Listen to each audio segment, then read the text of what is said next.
as well? Yeah.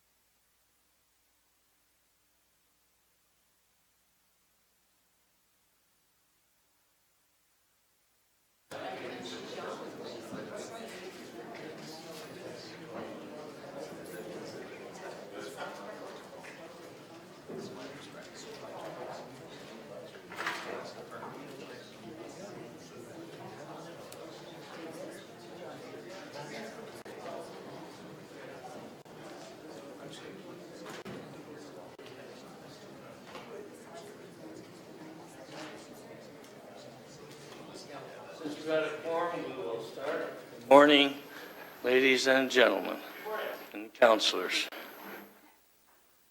like to call the meeting to order. Members of the public are advised that our meetings are webcast live by the City of Hamilton and temporarily archived on the city website.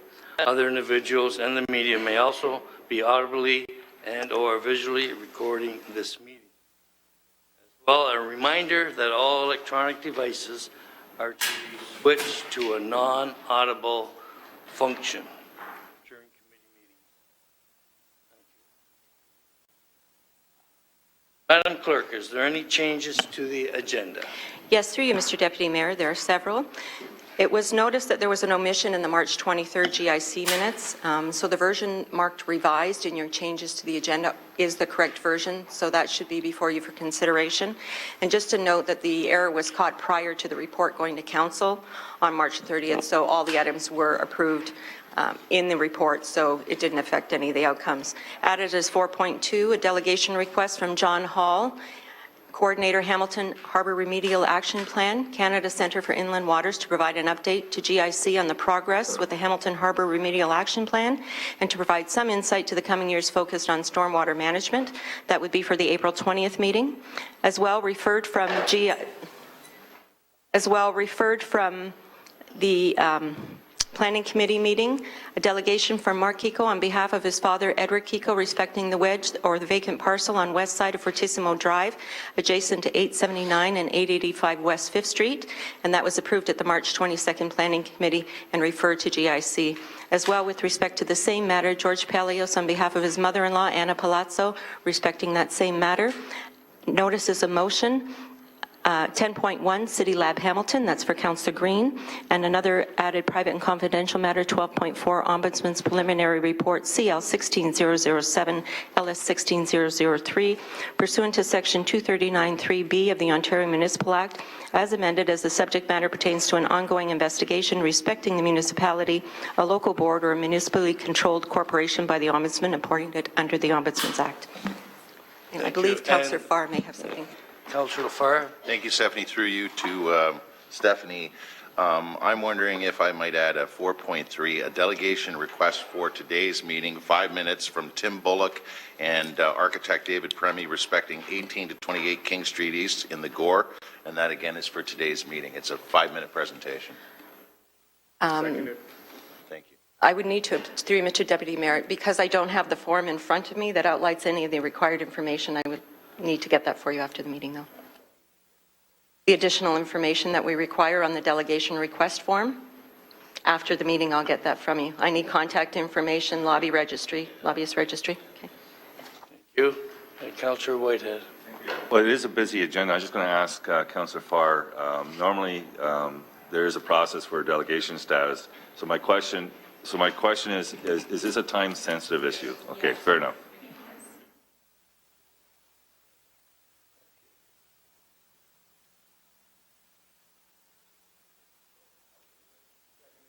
Second, all in favor? Thank you. And so I think we're going to approve the agenda as amended. Correct, thank you. Moved by Councillor Pearson, second by Councillor Partridge. All in favor? Thank you.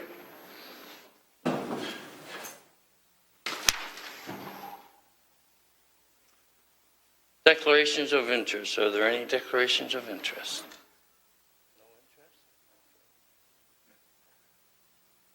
Approval of the minutes of the previous meeting, March 23rd, 2016. May I have a motion to approve the revised minutes? Councillor Brenda Johnson and Councillor Jackson. All in favor? Carried.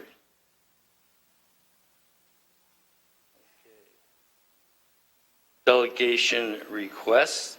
There's a David Carter, Executive Director of Innovation Factory, respecting the Innovation Factory's 2015 activity and a request for 2016 Platinum sponsorship, $50,000 for year 4 for the April 20th GIC. What is the committee's wish? By Councillor Partridge, second by Councillor Brenda Johnson. And there's another request. I'm sorry. All in favor. Thank you. Can you sit right here, please?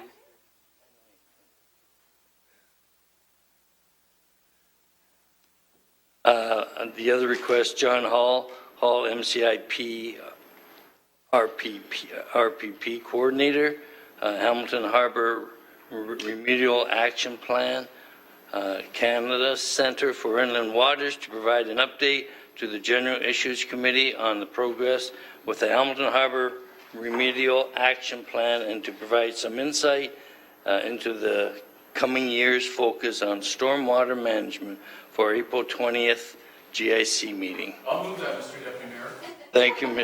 Thank you, Councillor Jackson. Have I got a seconder? Councillor Pearson. All in favor? Carried.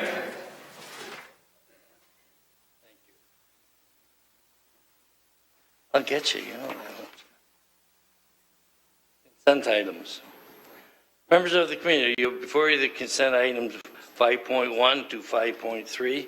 May I please have a motion to approve items 5.1 and 5.2 and to receive items 5.3A and B. By Councillor Brenda Johnson, second by Councillor Aidan Johnson. All in favor? Carried.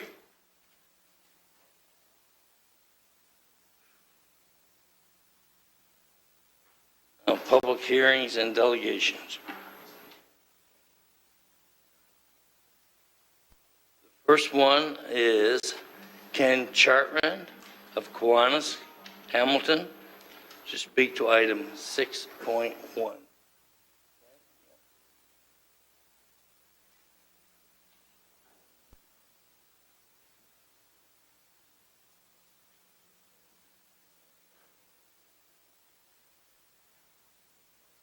Welcome, Ken, to the committee. And just to remind you, you have 5 minutes for your presentation, and then I cut you off and throw you out, okay? Thank you. This is actually a feel-good story, so I hope you enjoy the very short and brief presentation. I want to thank you all at this moment to take, from behalf of the Kiwanis of Hamilton, for your wonderful support towards our convention that will be taking place on May 12th to the May 14th at the Downtown Convention Center. Our club is located on Jones Road in Stony Creek, and it has been a part of the community for many years. Kiwanis Club of Hamilton is celebrating 100 years as a club, and as such holds the distinction of being the first club outside of the U.S. which made Kiwanis international. I've been fortunate to be a member of this club for many years. I can say they are all wonderful people and put their heart and souls into providing positive support towards many school programs, food banks, charity groups, and that benefit the helping of children in need in the Hamilton area. As you're aware, our club district was awarded the 2016 Eastern Canada and Caribbean Convention 4 years ago, and our preparation has been ongoing with wonderful support from many groups in the community. Many hours have been spent discussing this convention with the City of Hamilton staff, and at this time I would like to recognize Sherry Lucia and her group for the continuous support and guidance. Thank you, Sherry. I can say at this time we have over 400 delegates registered. Along with this, we have over 700 room nights that have been booked at the Sheraton, and numerous excursions and various restaurants and events that have been taking place throughout the city. Also in the convention, and this is a shout out to everybody here, our club is holding a Saturday evening dinner dance entitled 100th and the Hammer Birthday Bash. and it'll be held again at the Convention Center. There'll be live entertainment, terrific food, and numerous guests from various parts of Canada and the Caribbean, and numerous dignitaries. I hope to see many of the city councillors at this event, as it would be a great time, along with a good opportunity to promote the City of Hamilton tourism. Thank you again for your time, and we'll be happy to answer any questions you have. And any questions, Ken? None? Got a motion to receive the presentation. Councillor Pearson and Councillor Brenda Johnson. All in favor? Thank you, Ken. Appreciate it. Thank you.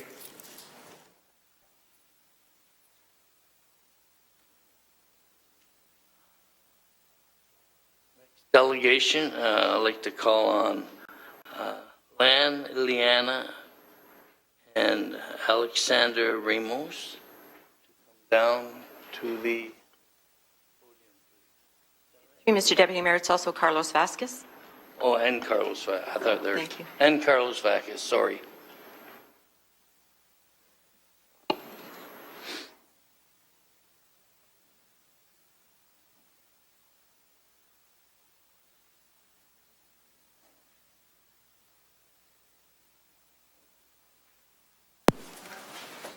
Good morning. Before you start your presentation, I'd just like to say that Lloyd Ferguson had a personal matter today and cannot make it today. He has a matter he has to deal with at home, and he sends his regrets to the committee and to the delegation that he can't be here.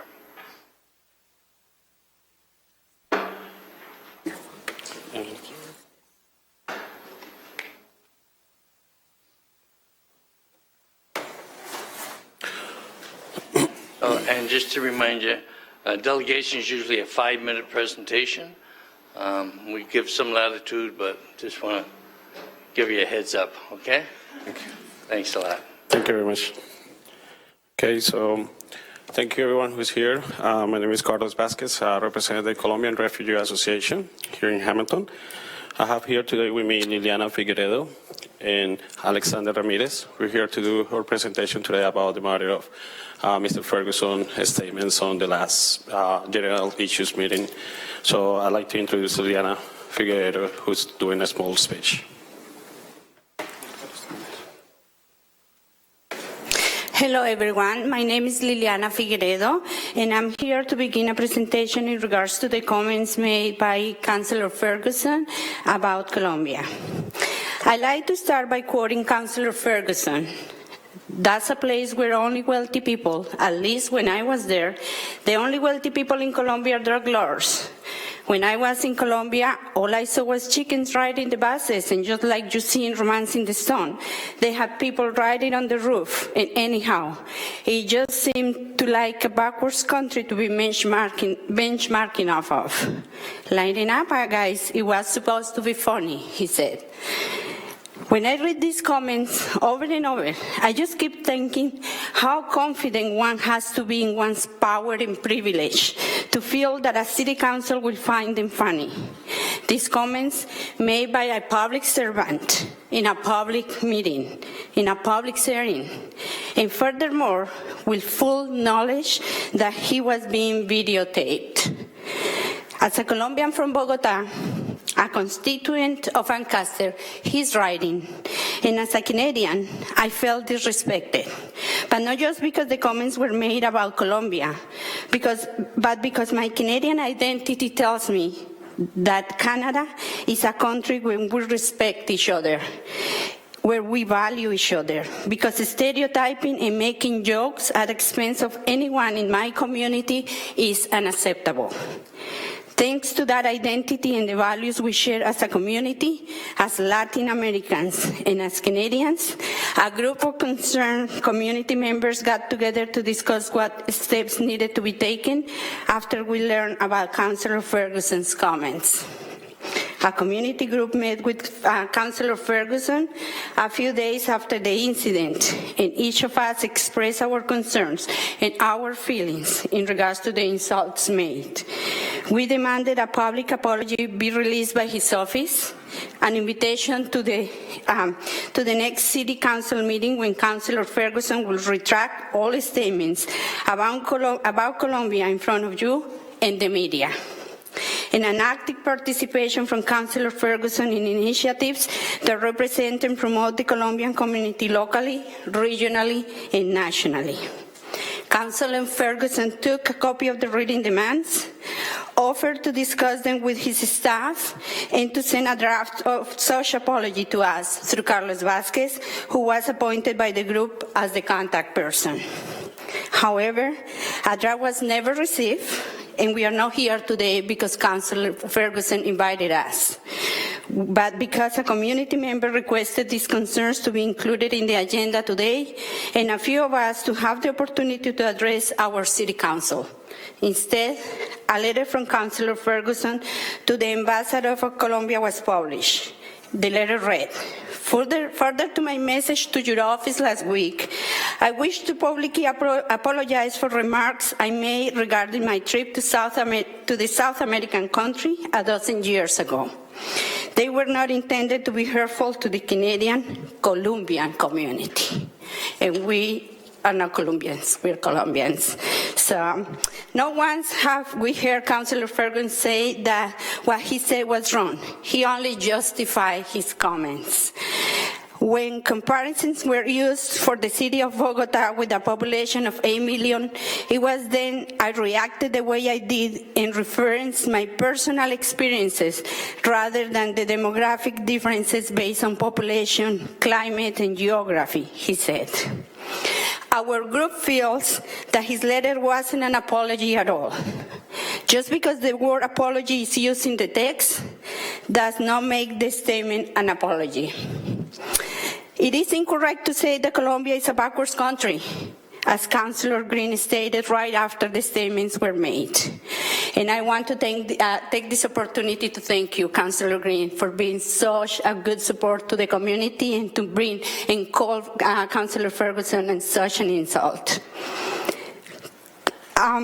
Colombia has many good benchmarks that prove we are making things that are worth to be modeled by other countries, including Canada. Not all the wealthy people in Colombia are drug lords.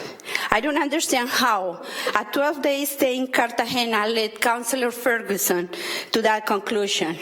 But I can say with much confidence that we have many wealthy people that are not in the business of drug trafficking. And that in the 20 years I lived there, I never had contact with any drug lords. Not to say that they don't exist, but they are a minority who has destroyed the image of my country and inflicted a lot of pain to us Colombians through the years. And yes, we have rural areas in Colombia where our farmers exercise the right to use public transportation for their business. And we are a country that still eats many of the goods that our own people grows. However, Cartagena is not by any means a rural area, but a very touristic city where people come for business and for pleasure from everywhere around the world. We have chivas, buses whose replicas people buy as souvenirs that are of great interest of tourists. Therefore, in Cartagena, the people you see on those buses are not necessarily locals, but visitors of the city. I sure hope that when people come to visit Niagara Falls or Toronto, they don't go back home to their country saying the Canadians ride on coaches pulled by horses, or even thinking that Canadians ride coaches pulled by people running, and come to the conclusion that Canada is a backwards country because of that. That will be ridiculous. To conclude my intervention here today, I would like to quote Councillor Ferguson when he commented on the statements made by Councillor Whitehead about the provincial members of the Hamilton Police Services Board, and apply his words to his comments made about my country and fellow Colombians. I thought it was disrespectful and disingenuous. Thank you, everyone, for your time. Great. Thank you very much. Thank you. So we're going to continue, and this is the part I'm going to do my presentation. We're trying to make it a little shorter. Yeah, It took a little longer, Go 7 minutes already. so I hope it's fine. I will control this, thank you. You're about 7 minutes now. I'm going to allow you to continue, but just to let you know, there is a time restraint. Yeah, it was needed for her to be here. Just procedurally, sir, we need to move a motion to extend the period of time. So I'll move that we extend the period of time to allow for the completion of the presentation. Thank you. Thank you, By Councilor. Councilman Murillo, seconded by Councilor Jackson. All in favor? Continue on, please. Thank you. Hello, councillors, and thank you for attending today's meeting. Thank you, Stephanie, for guiding me through the process to be here. Thank you, everyone who's attending this meeting and the ones that are watching us online, especially the media in Colombia. Thank you, Liliana, for your words, and Alexander for putting the presentation together. My name is Carlos Vasquez, and I'm president of the Colombian Refugee Association. Today, I'm here to request the Chamber to establish actions against Councillor Lloyd Ferguson for breaking the code of conduct when he verbally used stereotypes and statements against Colombia and our entire community back in February 1st. Over this general issues meeting in this same building that we are here today. As Liliana read the words used by Mr. Ferguson, I'd like to say it has touched me and affected me in so many ways. And because of that, I'm going to take this serious, because this is not funny at all. Why not funny? Because these statements are aggressive, offensive, and abusive. They are bullying behavior, and personal attacking. These statements are racist, insulting, offensive, and disrespectful. They are degrading our community, and my list keeps growing. In these statements, Mr. Ferguson is excluding my community, and he's making room to others to attack our community and others' communities as well. And today our goal is to stop this. This needs to stop. There is no room for this here. Not at all. Mr. Ferguson is an elected member who has an important role representing the people of Hamilton. And the highest standard of behavior are important for your credibility as a city leader. He's required to adopt a code of conduct and comply with this code of conduct. Instead, his power, authority, and duties have not been the best interest of the community of Hamilton. And we all know. And if you don't know, please Google it. It's all there. He has not treated or shown respect to our individual points of view, opinions, beliefs, and rights. He has not been consistent dealing with us, following through his commitments. He has made statements that is likely mislead or deceive. He has not been open to a constructive feedback and has not behaved according to the community trust. His letter of apology is the perfect example of his behavior. It's not an apology from a representative and leader for our communities. This is just an excuse. And as I say, when I replied this letter via email, that up to today he has not responded. We don't want to see excuses. We want to see actions. Today I would like to ask all of you in the chamber, and we asked Mr. Ferguson, as we asked Mr. Ferguson the day we met face-to-face in Homegrown Cafe, are you going to be part of the problem, or are you going to be part of the solution? We are here today to be part of the solution. We would like you to collaborate to resolve this matter, taking an active role benefiting not only our community, but all communities by supporting, attending, defending moral, and representing us, being a link, recognizing this diversity, helping educating others, and constantly including us in the growth of the city of Hamilton. My son, who is being affected, and he is being directly affected by this matter, has made a school presentation to show what message he got from people using this behavior. And I'm using it as a teachable moment. As Councillor Matt Green well said it before, this is a message not only for Mr. Ferguson, but to all who may engage in this behavior. Mr. Ferguson, member of the Council Chambers in City of Hamilton, please don't be a troll. Please be part of the solution. Thank you. Thank you. Thank you, everyone. Thank you for having us this morning. I just want to quickly take this public opportunity to acknowledge the traditional Grand River territories of Six Nations. Before I begin, I want to let everybody know that this has been a large learning exercise for all of us involved. This incident, when I first heard about it, particularly hit close to me, to home. I am a Canadian born here, born in Toronto. I lived 8 great years here in Hamilton, and being the son of a refugee, a political refugee, and my father from Chile and a mother from Colombia, when I heard these statements made by Councillor Lloyd Ferguson, it immediately frustrated me, because my entire life, even when I was attending McMaster University, whenever I allude to my background being a Canadian but to parents of South American origin, and when I allude to my father being Chilean, my mother being Colombian, the first reaction 90% of the time that I receive is, oh, Colombia. And we all know what that is always reiterating towards. And when I heard for the first time a public servant, an elected official, allude to these kind of stereotypes, it had reached a level that I felt like enough was enough. And that's why when we got together with the community, there was a significant concern as to why is this happening, and most importantly, how can we prevent it from happening again. And so as we were looking through the options that we had, we did notice once again that there are a number of systemic issues at place. One of them being the behavior and conduct of city councillors on councils unaccountable to the public. There are codes of conduct that are words on paper, but how are they being enforced? All right. If these bylaws and procedures are only as strong as the enforcement mechanisms to implement them. So what we found was there's a lack of appropriate mechanisms in place to hold these city councillors accountable on their behavior and codes of conduct, specifically with disciplinary measures. And lastly, there's nothing in place currently tangible to prevent similar instances from occurring again in the future. So, as luck would have it, as we were doing our research, we found out that there are systemic changes happening at a provincial level that directly oversee what is occurring with this incident. And that specifically comes down with the Ontario Ombudsman expanding mandate over municipalities. For those of us that don't know, for those of you that do know in City Council, January 1st of this year, 2016, the Ontario Ombudsman received an expanding mandate to oversee municipalities, university, and school boards. I had the privilege, and it was a great honor, to attend the OGA Roma conference in Toronto this past February, and the then acting Ontario Ombudsman, Barbara Finley, gave an excellent presentation talking about the new expanding mandate. I also attended the Canadian Public Policy Forum on Ontario Ombudsman expanding mandate, where they specifically spoke about the mandate over municipalities. And it was striking to me because what I heard from Barbara Finley's presentation and what was discussed all day on that public policy forum was the fact that within the first 6 weeks of this year, of 2016, the Ontario Ombudsman Office received 650 complaints. None of them reached a systemic investigation, but the overwhelming majority of those complaints came in the form of conduct of councillors on City Council.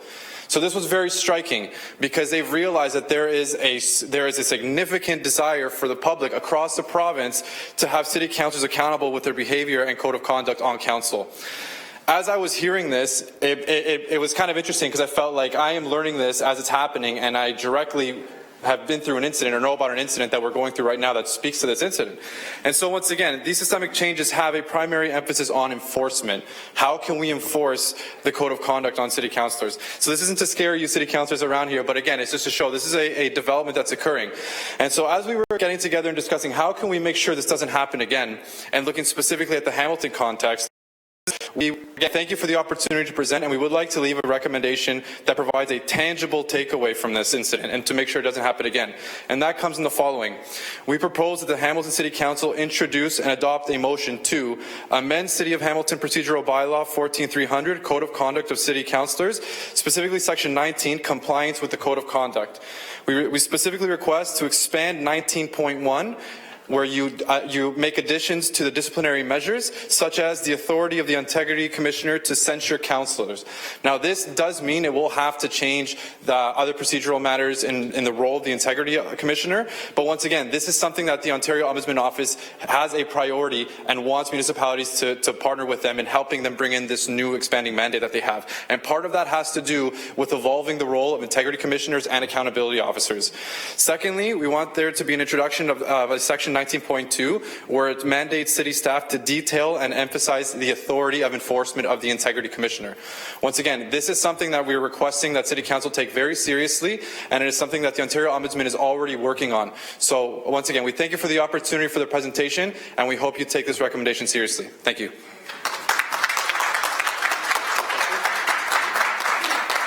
I have several councillors want to ask questions or make comments. First one is Councillor Sam Marilla, please. Actually, I just want to make a comment, sir. Okay. So let me start off by thanking the delegation. I think it's important what we should take away from this.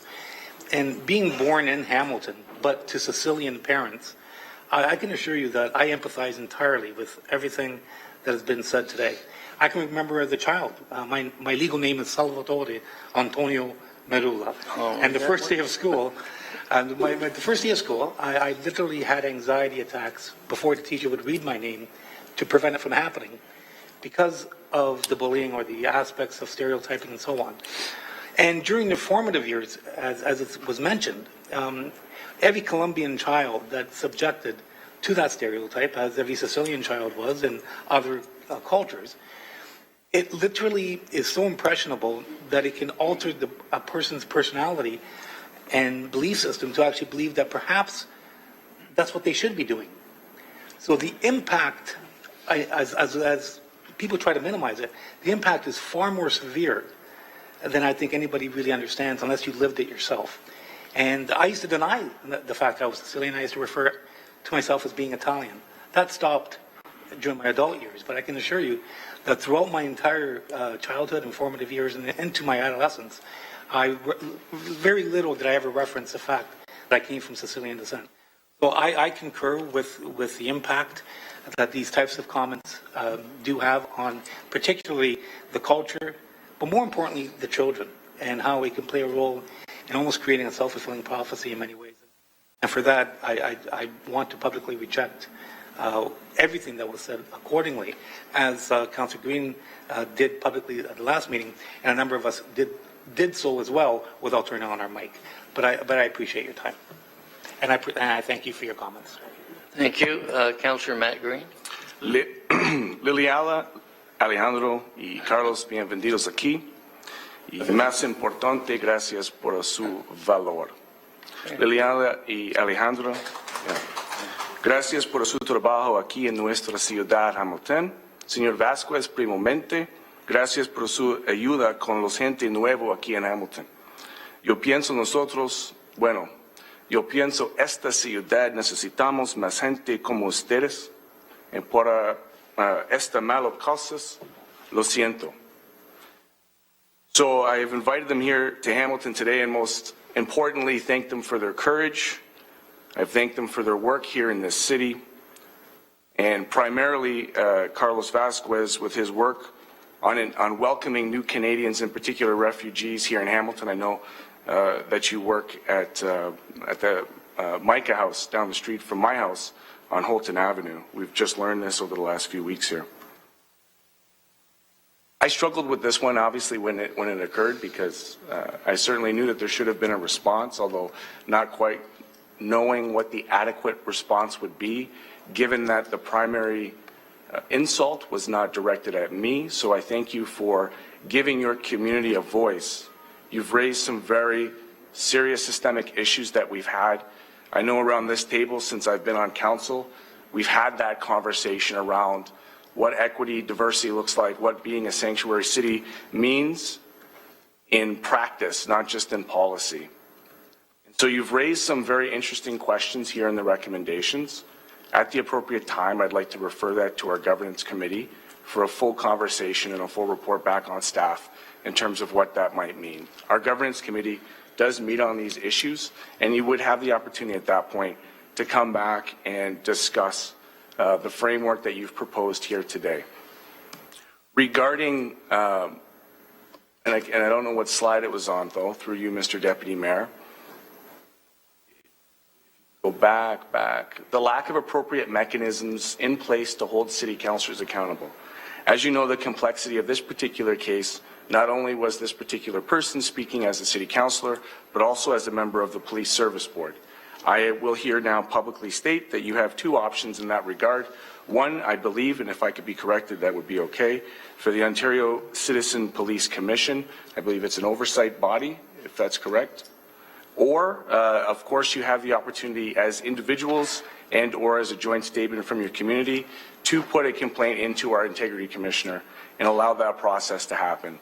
It is unfortunate that the gentleman in question is not here today, and I can respect for whatever personal reasons that may have arisen. That's on him. Certainly, this is an important issue for the rest of us, as we can see here today. And B, that given the recent commentary around code of conducts and the police board and so on and so forth, maybe it is a fitting time for you guys to pursue that avenue and see where that goes. I certainly sympathize for the experience, had gone through that experience many times myself. But most importantly, just wanted to thank you for the work that you do in this community and the courage that you have to be here today to take this head on. So at the appropriate time, I will be moving the recommendations go to governments. Thank you. Thank you. Thank you. Councillor Jason Farr. Thank you. Thanks for coming, Alex. Good to see you again. Good to see everybody again. I just have a few quick questions, appreciating the circumstances and just following as everyone else has been in these last few months. You said, through you, Chair, I thought I heard you say that you've been sending emails to Councillor Ferguson and he's not responded. This is, how long has this been going on? Well, the first time that we met with Mr. Ferguson was in February the 10th. And after that, it was said by him that he was going to draft an apology and he was going to show us to us. And we were going to review it, and then it was going to be public. And instead of that, he just prepared documents. And he sent it straight to the ambassador of Colombia in Ottawa. And we were copying that email. Then I replied that email, but there's no communication ever since that time. Okay. So you didn't have that opportunity through you, Chair, to review. You sat down, so I understand. You sat down face-to-face with the councillor. He agreed to apologize, and you're saying through you, Chair, that prior to a written apology, you'd have a chance to vet that apology. That is correct. Okay. Would it be helpful, given the circumstances, if we, as a motion of this council, moved that you should get together with Councillor Ferguson again and do this right a second time, or are you beyond that at this point? I heard the previous speaker talk about possibly you'd make your move toward communicating with Integrity Commissioner or some other avenue. Would it be fitting to move a motion to request that you once again meet, council requesting formally that you meet with Councillor Ferguson through you?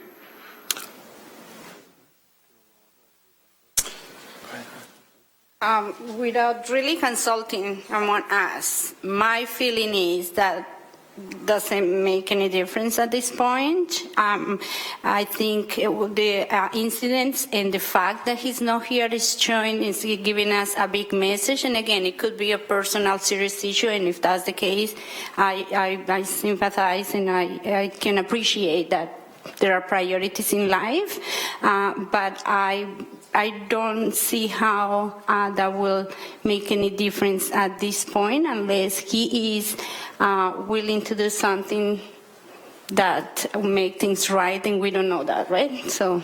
Well, okay, through you. And go ahead. to add to this, we were hoping today in this meeting, that's the reason we were invited to this meeting, that he was going to be here and we came here from him a real apology in front of you. So that was not the case. He's not here. Sorry, through you, Chair. You were told that he was going to be here? Well, I mean, we were invited, or when we request, right. we decide to be in the same meeting when he used these statements. So it was this meeting.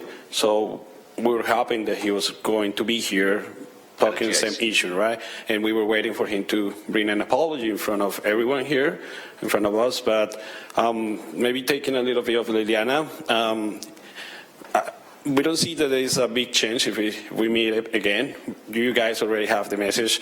You guys already know who we are and what we're looking for. We're looking for actions more than talking. We are a community that we like to talk, and we like to be listening and listen to others. But at this point, it's been too long, and I guess it's a time to take actions. Okay. Just to follow up, I would say that such an action, we would have to consult with other members of the community that we've been meeting with in regards to this presentation. But at the same time, we've outlined very clearly our recommendation, and moving on that recommendation and acting towards it would be kind of the appropriate response that we would be looking for.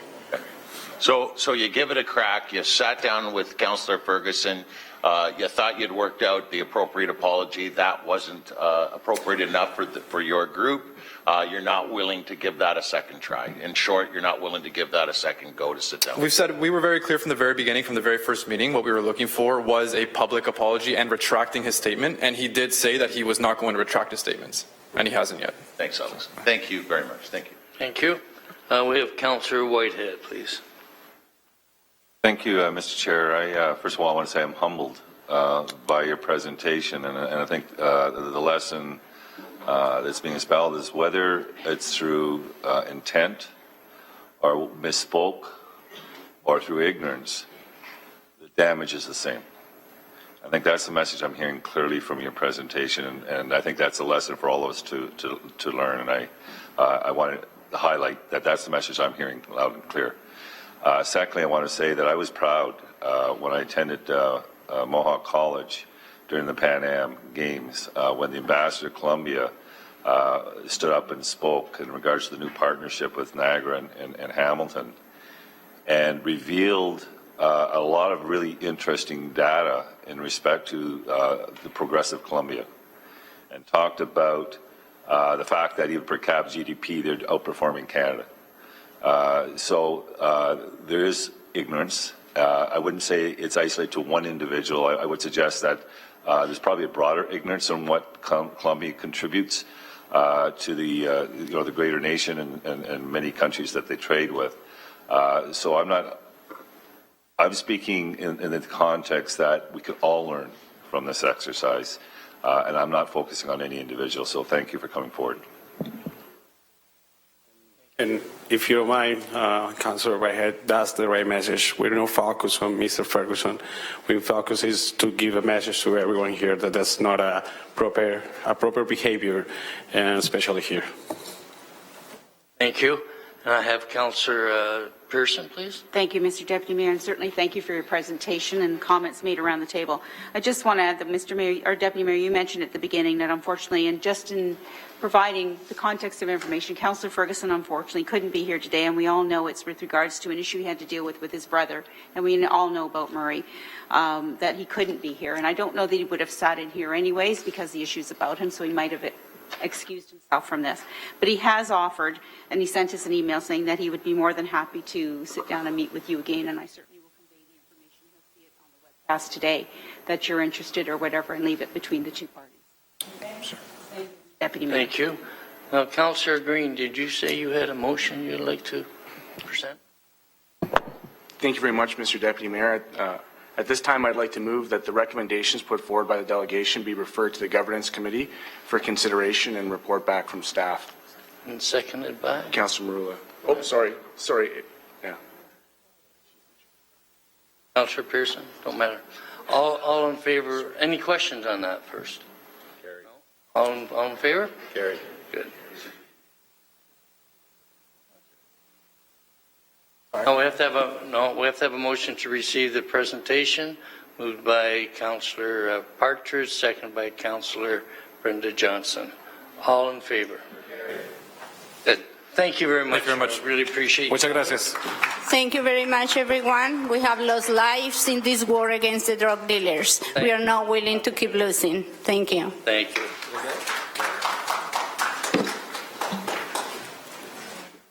Okay.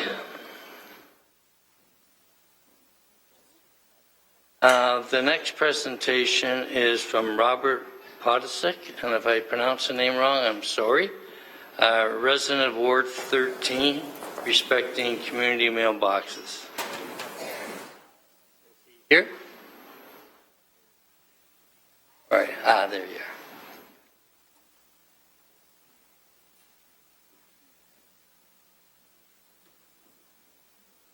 Definitely have 10 copies. It'll be fine.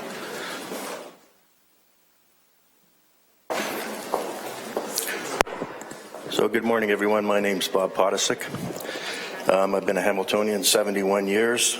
retired from DeFasco as part of the management team. I worked in operations manager in iron making. So with that, I can't tell you the number of emails and phone calls I've had with Canada Post, City Councillor Vanderbeek, over what I'm about to present. Ms. Vanderbeek has made it abundantly clear that the municipal government has absolutely no jurisdiction over Canada Post, and apparently in my case, no influence over what they can do in this city. Our home, 38 Wainwright, was purchased 15 years ago from McConnell Builder, and up to November the 7th of 2015, the community mailbox we used was identified as L9H0051, so call it 51, was located in front of 50 Giffen. So it's been in this location for 17 years. So about 3 years ago, McConnell built a home on the site of 50 Giffen, valued at over $900,000. It's still for sale. Mary McConnell told me that the mailbox played a role in their inability to sell the house, so by her admission, she called Canada Post, spoke with Mr. Chris Reed, the delivery services manager for our area, and out of nowhere, on November the 7th, 2015, a Saturday afternoon, the community mailbox was moved from the front of Giffen to the side of Giffen, so now it's on Wainwright. So according to both Canada Post and the McConnells, this community mailbox was a temporary location in front of 50 Giffen.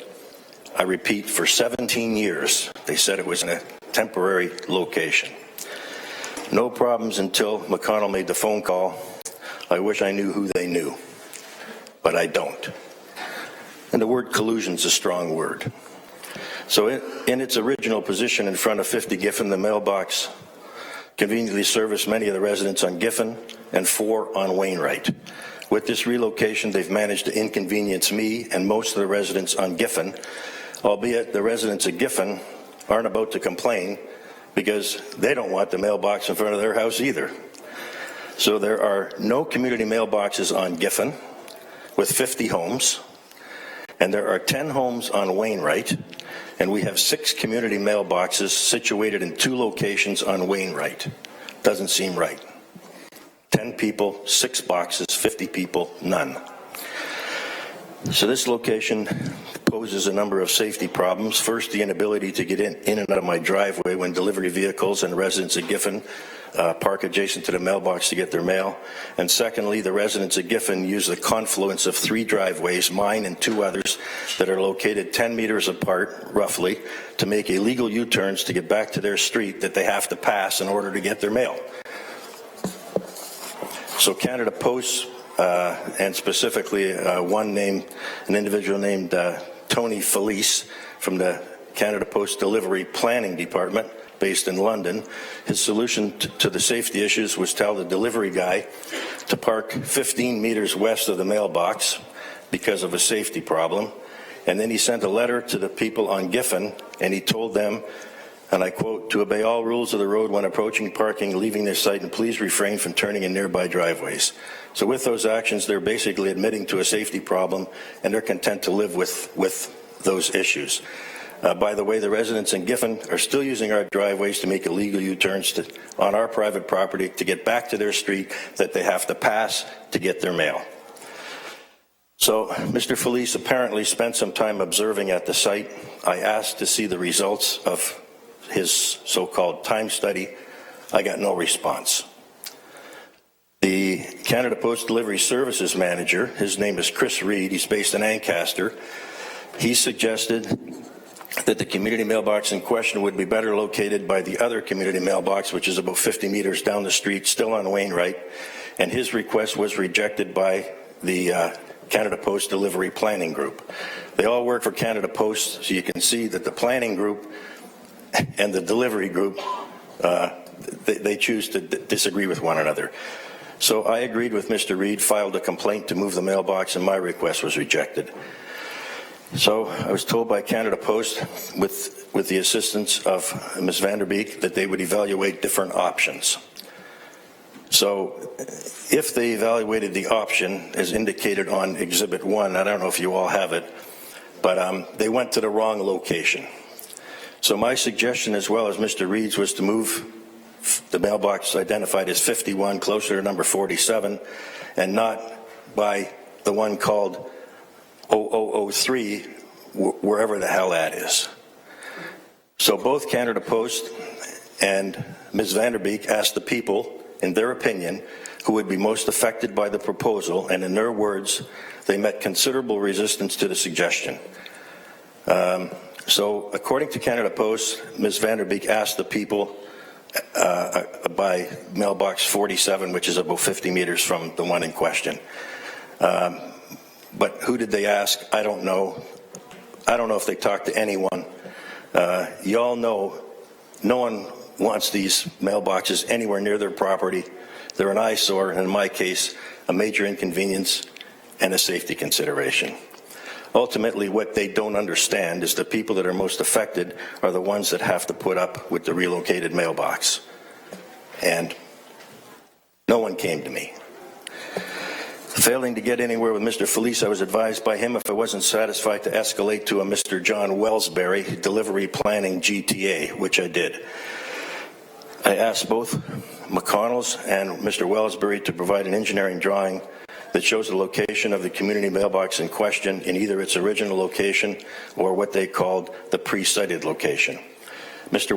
Wellsbury did present a part of an engineering drawing, and I emphasize part, without a drawing number, without revisions, without revision dates for reference. But on this drawing, that's Exhibit 2, there's a red dot. So you can see that what he did was he piecemealed parts of two drawings that don't align or don't show any evidence of any mailbox locations except for a red dot. So I asked when a red dot was put on a drawing. I didn't get an answer. He also presented another attachment sketch, and that's exhibit number 1, that clearly shows the old location of this community mailbox and what he calls was the new location. So now suddenly he's calling it a new location and not a pre-sited location. I asked Mr. Wellsbury, but no response. On October the 26th of 2015, Canada Post issued a statement that they were temporarily suspending the program of installing new community mailboxes. As far as I'm concerned, this is a new mailbox that was in front of 50 Giffen for 17 years, and now it's across the street from my place. Exhibit 3 shows the original location of the community mailbox in front of 50 Giffen, where it did not present any problems except for McConnell. The only response I get is that Canada Post is responsible for locating mailboxes. My comment to this is regardless of safety implications or consequences. I did get a drawing from the City of Hamilton Planning Department of the original McConnell subdivision, and it didn't show any permanent or pre-sited mailbox locations. So it's literally impossible to deal rationally with irrational people. My file is getting thicker, my patience is getting thinner. I'm probably beating my head against a bureaucratic wall, but that's what it's like dealing with Canada Post. The purpose of me being here today is to ask for some municipal support in taking this to the federal government level, specifically MPP Philomena Tassi, to get both of these mailboxes on Wainwright moved further west on Wainwright, where there are no houses or sight lines to violate. There's much unoccupied land to install both these community mailboxes on either side of Wainwright, or move the community mailbox back to its original location where it's been located for 17 years, in front of 50 Giffen, where it belonged in the first place. Any questions? Thank you for the presentation. I have one Councillor Whitehead. You have some comments? Thank you, Mr. Chair. I certainly sympathize with the delegation. I can tell you that I've been with my councillor colleagues and our legal team fighting the fight. The issue from day one, whether you agree with home delivery or not, my perspective was that right-of-ways have been, the municipalities across this country, certainly in Hamilton, has been the stewards of those right-of-ways since pre-Confederation. And no one's better suited in regards to the consultation, safety issues of right-of-ways than the municipality themselves. So I can tell you that that's the fight that's currently we're waiting to hear. I know the Federation of Canadian Municipalities applied for intervenor status. We lost at the current court. It's now in the just concluded at the appeal court, and we're waiting for the decision. I can also tell you that I personally met with Philomena Tassi and had a great discussion with her about what needs to be changed. And what needs to be changed, and I want to thank Janice and the legal department providing a follow-up email to Philomena Tassi, who indicated that she would go forward and see if she can impose these changes. My understanding, they're regulatory changes, so they can happen pretty readily. But the issue and the challenge we're having, so this is about the authority, and this is the challenge that you're having, is that the section in the mail's receptacle regulations that poses concern from a municipal perspective is Section 3, which does not explicitly require consent of municipalities when Canada Post is locating community mailboxes. That's the issue. That's the challenge. I agree with you. And now what Canada Post is, we got neighbors against neighbors, because I've had, I'm sure Councillor Jackson experiences as well, where they put it in a location that isn't desirable for a number of reasons or not safe. And Canada Post says, well, we can leave it here, or we could, and the neighbors will come and support. And all of a sudden, Canada Post will say, well, we don't put it there, then we might put it here. And all of a sudden, it creates us and them, and no one wins in those situations. And it creates divided neighborhoods. So I understand the frustration. It's not of our making. I'm hoping that the provincial government, the federal government, will make the necessary changes to empower municipalities to have the ability to determine the locations on right-of-ways, certainly from a safety perspective. And there has to be a better and broader process in implementing these mailboxes, because when they say a consultation takes place, when you're told that that's where it's going, that's not consultation. And so I feel your pain. I know that we've heard it from many of people in our community in the last couple of years, and I hope that we have some success. I would continue lobbying Philomena Tassi and any other federal MP to support the necessary changes to the Regulatory Act. And again, I want to thank you for coming forward. Right now, I know that I've been inundated with, especially because we were taking care of Ward 7. Thank God Donna's now here. But with seniors, they cannot get access to their super mailboxes on several occasions because of access issues to the super mailboxes, and the poor design is lend itself to where you get quick freezes and they can't get access to their mailboxes because everything's frozen solid, and they can't get their checks, they can't get very important mail to them, and it's getting very frustrating. So if I was to give a report card today on Canada's Post implementation of those super mailboxes and the services delivering, I would give it a D. Thank you for coming forward. Yeah, okay. So the problem I've got is one of ultimate frustration. I can't get through to anybody. This city council just keeps giving me the same story that you just gave, that you have no authority, no jurisdiction, no anything. But somebody knows somebody. And my problem is that mailbox was where it was for 17 years.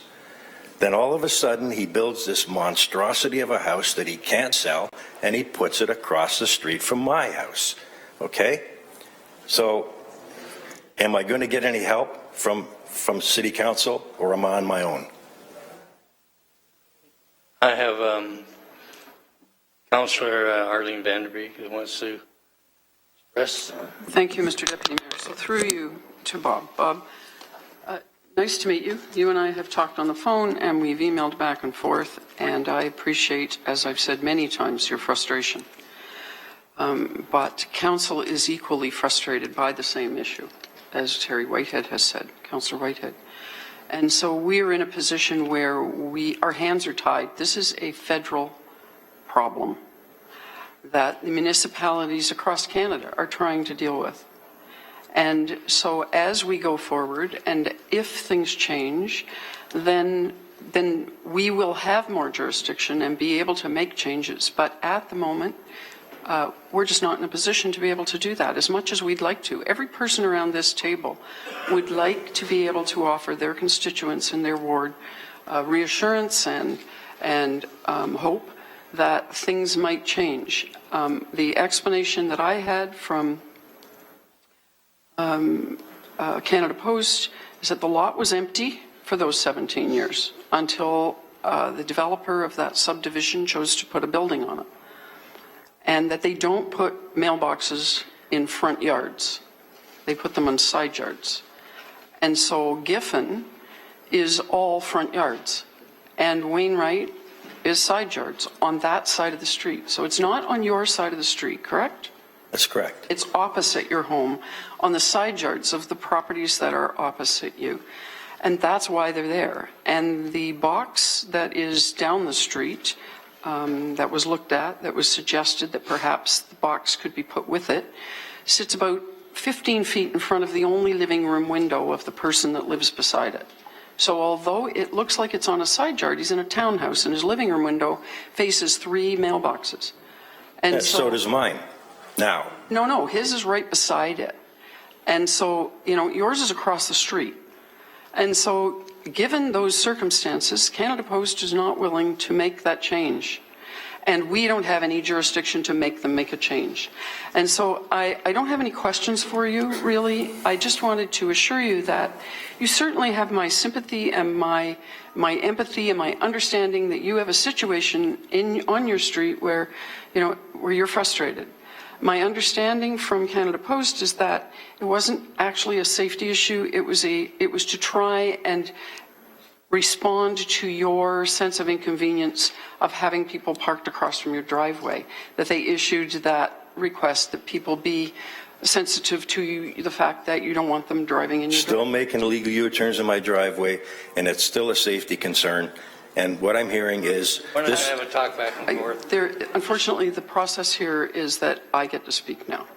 And so what I'm trying to say to you is that I think that in light of the many conversations that have gone back and forth between my office and you and my office and Canada Post, everything that we could do has been done. And I can't do anything more. And neither can council at this point. So we await an appeal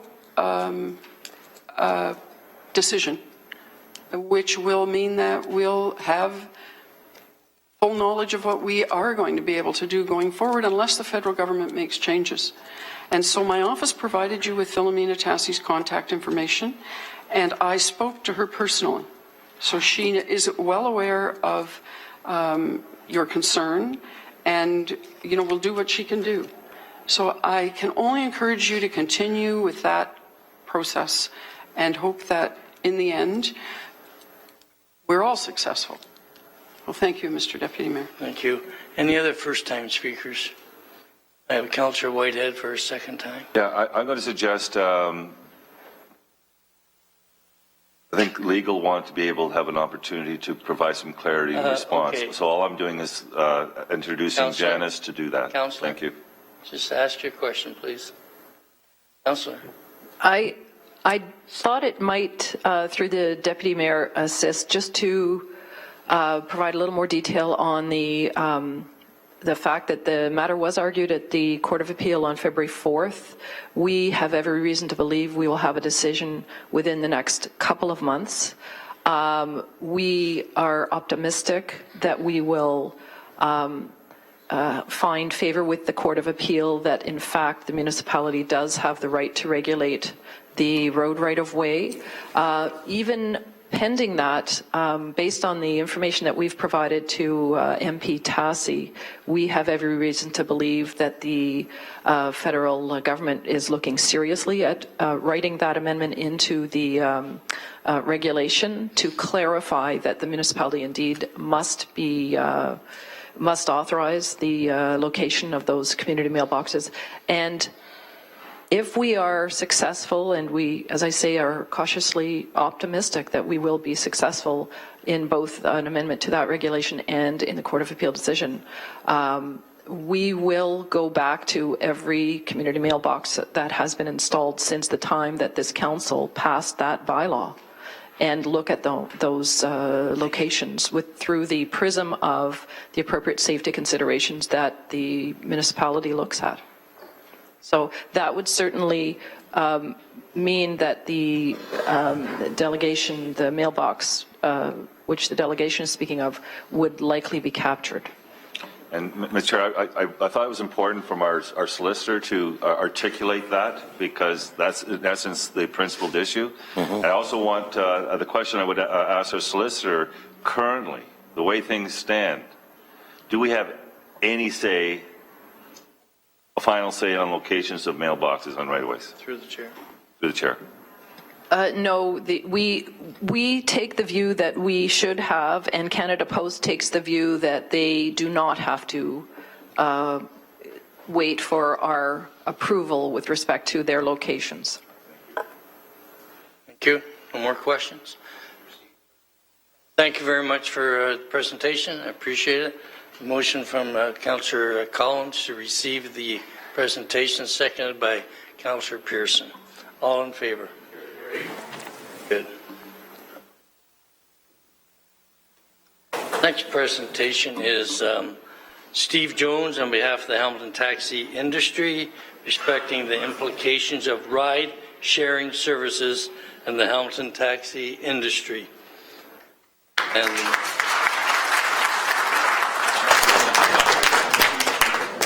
no, these are for you, sir. I know.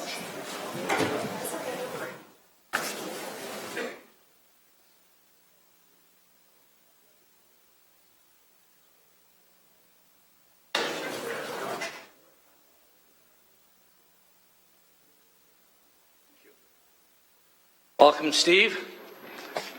Welcome. Thank you. You got basically 5 minutes. Well, you got at least 5 minutes. We're usually a little generous, so. I appreciate that. Thank you. I had notified Stephanie it may run a little bit longer. We'll deal with it as it goes through. Just don't make it 20 minutes, that's all. The floor is yours. Yep. No, I'm going to wait. I have a USB drive here.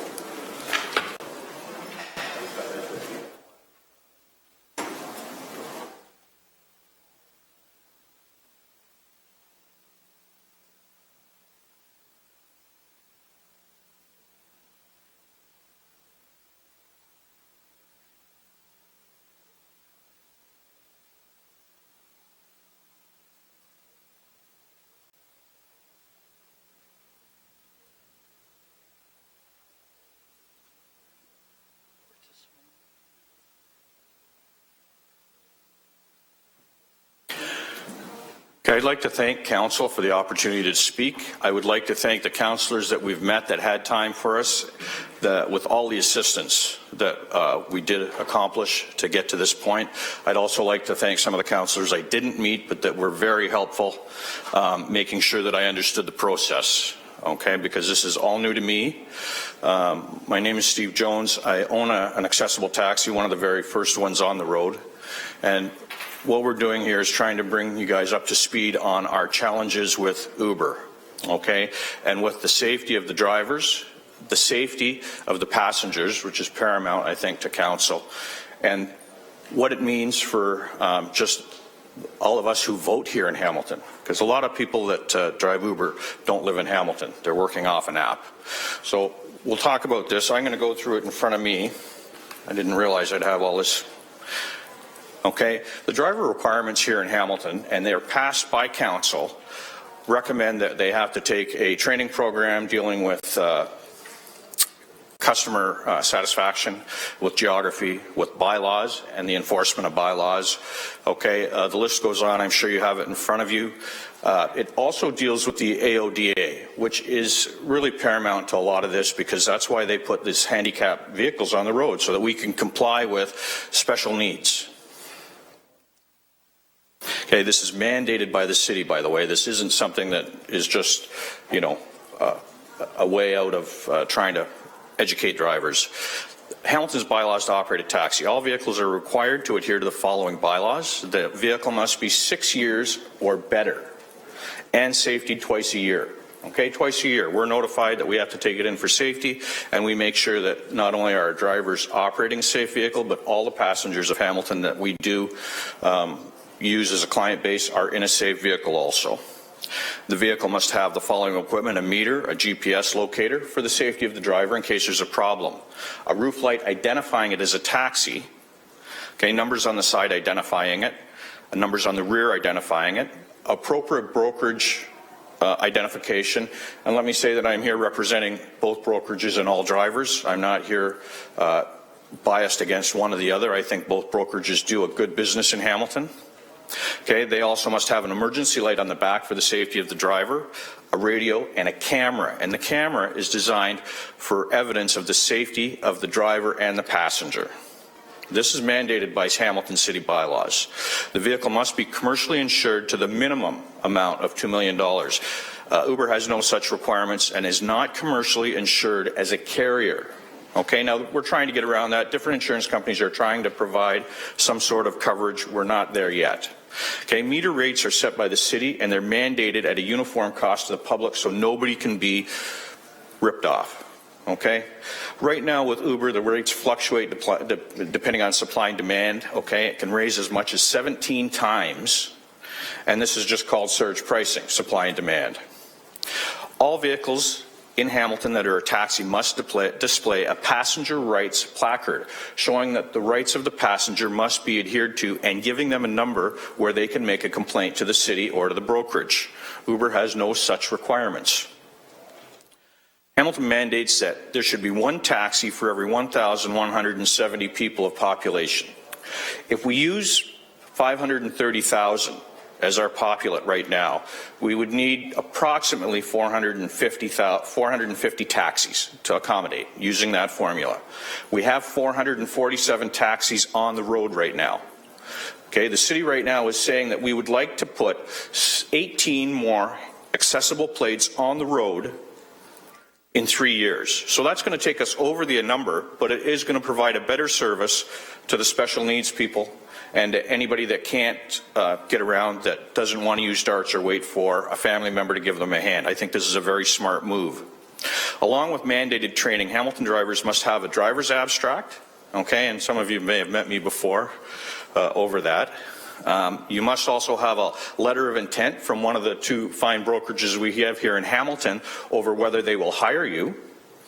And you must have a police check, okay, so that we know that the city mandates all this, that in case of a lawsuit, the city can say, we've followed all these steps to ensure that the driver is qualified.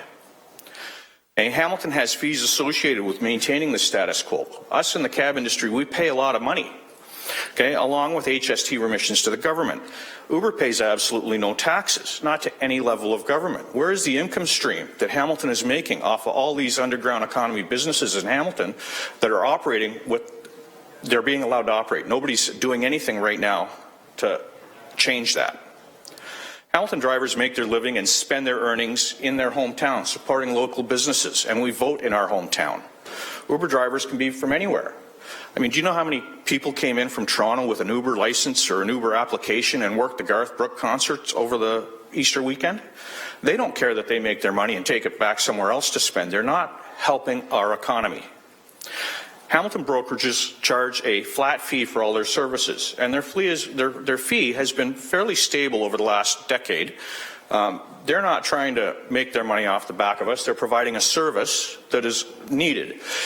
Uber charges 30-35% across the board, okay? And this money goes to an American-based San Francisco company. You're never going to see this money come back into Hamilton. You're never going to see this money in our economy. You're never going to get a tip out of that, okay? They're not paying any taxes on that money. Who's generating an income off that money except a .com business in San Francisco? Nobody in Hamilton. Hamilton requires all these laws to be followed for the continued safety of both the passengers and the drivers. And this is paramount. I'm trying to make sure that you understand this is for drivers and for passenger safety. Uber has no laws to follow. Okay, Hamilton, and I applaud Hamilton, okay, and as a secondary income stream, I teach the course to get a cab license here in Hamilton. And I promote Hamilton to the utmost. But we maintain a DART service at the cost of taxpayers. We maintain HSR at the cost of taxpayers. We do a lot of things to make sure that Hamilton, we have cut curbs. We have so many things that makes Hamilton proud for our special needs people. We have the taxis on the road now. We have both brokerages working towards this. We're serving the population of Hamilton, and we'd like some compassion from council over this. Uber acts any way it chooses. It has no regard for laws, has no regards for the level of service, and it can only serve somebody that has a smartphone and a credit card. And some of you councillors, my friends, that are in the lower city understand the dilemma that you might have with some of your constituents. That's not fair to them. You're not playing fair across the board. That's not a level playing field. Okay, the Ministry of Transportation, and this is what is provincially could be used to help us go forward on this, says that picking up a passenger for compensation is prohibited without license. And then it also dictates what that means and how far it goes. So we're talking about an unlicensed entity that is doing business and is not helping Hamilton, is not helping the provincial government, and is not paying HST to the federal government. Now, how long would you be allowed to do that as a personal person here in your business? You wouldn't be allowed. Somebody would be taking you to court right away. Okay, Uber's not regulated. So what are they doing in other municipalities? Let's go around this area and see. In Kitchener-Waterloo, they're trying to become the first Ontario region to provide a ride-hailing service, okay? Under their proposed rules, the drivers would be required to have a GPS, a closed-circuit television system installed, the cameras that are mandated, and commercial auto insurance of a minimum of $2 million, okay? We already have to comply to that. I think that if we're going to we may not be able to get rid of Uber. Okay, it's here to stay. Technology is going to bypass some of us dinosaurs. But if that's the case, then let's, along with that, make sure that they have to have a driver's safety light so the driver is safe. Let's make sure that they have training regarding the AODA so they know how to deal with a passenger with special needs. And make sure that they pay to Hamilton. Okay, there should be money coming into our city for the money that they generate as an income. What has Brampton done? Brampton has unanimously passed a motion temporarily suspending. Excuse me, about 8 minutes so far, but I'm going to ask the committee, you want to extend? I will move to extend. Okay, Tom Jackson, Chad Collins, all in favor? Just trying to keep structure. I understand. No. I'm continue. Thank you. Thank you, Council. Okay, Brampton has passed a motion suspending the activities of ride-sharing companies such as Uber. Okay, one of their councillors theirs introduced it as a motion of victory for the residents of Brampton. Okay, and the taxi drivers. Let's not get that wrong. I am here as a taxi driver also. This decision was a good step to the public safety and security, and we're basing a lot of this on the safety of the passengers and the safety of the drivers and the safety of the vehicle you're operating. What they have done is they have passed a motion raising the fine from $500 to $5,000 per offense, and it can escalate from there. Okay, so what we want is something along those same guidelines here. So if you're going to flagrantly break a law, at least be penalized for it. What's Mississauga done? The 6th largest city in Canada with the airport, Pearson Airport. Okay, they're making a move to regulate, and they have asked Uber to halt also, okay, while they debate the service. Okay, the councillors in Mississauga have called the service part of an underground economy operating outside of city regulation. Well, they're doing that here also. They're doing that everywhere. Businesses that operate in Mississauga must do so under our laws. I would hope Hamilton to follow. Okay? Council has made the responsible decision by voting to further review, study, and engage the community. And I understand that there's going to be summer public meetings over Uber and its position in Hamilton. I think that's waiting too long. I think that we should start enforcing the bylaws now. If I broke a bylaw, if I don't shovel my sidewalk, I mean, somebody's there to tell me I'm doing wrong. Why are they allowed to operate? Okay. Calgary now has made a new livery bylaw. Okay, they voted 14-1, so that any private for hire drivers pay a $220 licensing fee plus a $30 Calgary Police Services criminal history and an annual inspection fee. And in Hamilton here, it's twice annually, okay? The bylaw drafted a twice-a-year inspections, but council scaled back to 1 with a mechanical check unless the vehicle racks up more than 50,000 kilometers. If a vehicle racks up 50,000 kilometers as a ride-hailing service, that's a taxi. 50,000 kilometers. Let's understand how many kilometers you're putting on a vehicle to get to that number. And how safe is that vehicle? Okay, this allows the regulation of ride sharings while providing for the safeties of the passengers, not the drivers. This is taking the passengers into consideration, and that's what I'm hoping that council does also with the drivers. Okay, if we can raise your hands if you vote here in Hamilton, if you're a driver or if you're a part of our economy here. Okay, and just so that you understand, they're coming out to support this, and we could have had more, and they did want to circle City Hall, but I'm against that. Okay, I don't want to do anything that's going to disrupt our great city. What has Edmonton done? Edmonton's ride hauling service bylaw came into effect Tuesday, March 1st, just this past month, and it required the drivers to carry specific tailored to ride-hailing companies' insurance. But the insurance wouldn't be available until July 1st. So they've been ordered to cease and desist also there. Okay? They're saying that you need to have a Class 4 driver's license, which is equivalent to a taxi license. Okay? In Alberta, a Class 4 license is, their licenses are graded different. Ours are by letter A, B, C, and G with a cab license. Theirs, Class 4, is considered a taxi license. They also have to pay a police clearance check. Okay? And the bottom line is that a Class 4 requirement is essential for the safety of both passengers and drivers. Remember, we're trying to make sure everybody's safe in this. What has Quebec done now? Quebec is considering buying back plates. Okay? Because they think that if you're going to operate and do this as a business, you should have a plate on the back. That makes it legal. That makes you have to answer to somebody. Okay? The government said they're willing to figure out a way to legalize the app-based service. What they may do is buy back the plates, sell them to Uber so that they're operating legally, or lease them to a driver on a daily or a weekly or a monthly base so that they have a plate, that they're operating legally. Okay, everybody that operates in Hamilton has to have that plate, whether you own it or lease it or operate it for somebody else. We have to have a plate to operate. Okay, one of the councillors said that they think Uber should remain illegal. Okay, everybody's entitled to their own opinion. We're just trying to show you what the Hamilton taxi industry's opinion is right now. There's 4,500 taxis in Montreal. The plates have a value of $150,000 each. Now the plate here in Hamilton is dropped, and we're not getting into the money right now. We're looking at safety, and we're looking at the condition of the vehicles. We're looking at revenue lost for the city. Okay, so as a first step, they have to figure out where they're going, what they're going to do, and how they're going to accomplish a fair and level playing field. Continuing on, the taxi industry in Hamilton is continuously being brought into the 21st century by computerized dispatch. Both our brokerages have wonderful systems. They're slightly different than each other, but they ensure that the passenger gets quick service. They ensure that the driver is safe. They have GPS locating and safety technologies. All the newer vehicles are mandated by the city. Okay? The drivers still face challenges because we have an unlawful, illegal operation taking the business away from our legal operation.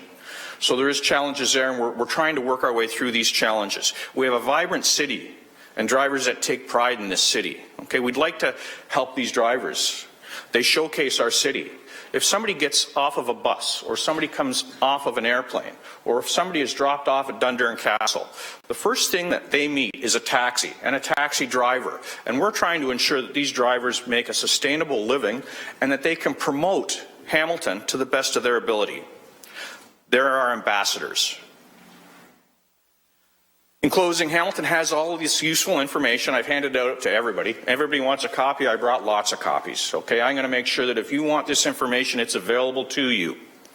Okay, we should follow the same road set by other cities that are approximate in our population, and right now suspend Uber, making it illegal till we have some sort of mandate that is going to allow them to operate legally. They're operating illegally right now. That's the whole problem, and they're not answering to anybody. Enforcement should begin today. Okay, we should enforce this. Allowing them to operate gives them a window to get their foothold in here so that they can say sorry. You know, I was always raised that it's better to ask forgiveness than permission. In this case, I think it's wrong. I think that they should have asked permission. Okay? It has to be done. Uber's a business model, and they're trying to make the city adapt to them. Now, how unfair is that? Shouldn't Uber be adapting to the city? Shouldn't they be following city laws? Shouldn't they be doing what we should be doing? They are paid for transportation service. That's the bottom line. Okay? They can call themselves anything they want, but they are being paid to operate. Okay? And why is a legitimate industry, our industry here in Hamilton, being forced to pay all the taxes and all the dues And they're allowed a free ride. They're allowed to do whatever they want. Okay? Our industry spends over $1 million in taxes and affiliated costs to operate. Uber spends nothing. Absolutely nothing. The city's liable for licensing me, licensing anybody. They're not liable for an Uber driver because they have no control over who drives that vehicle, how old that vehicle is, or what that vehicle does. There should be a minimum safety allowance for any vehicle allowed to operate. Okay, I'm done now. On the last page, councillors and people that have the handout, what you'll see is the Hamilton bylaw existing over the definition of a taxi cab. And I know that I'm not a lawyer, okay? A lot of times I ask for advice because I'm not clear on something. I'd rather know what I'm talking about rather than being able to look foolish.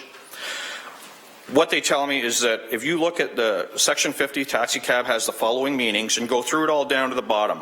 Okay, 50 Section 3. Originally right now it says a vehicle with the following characteristics providing transportation on demand.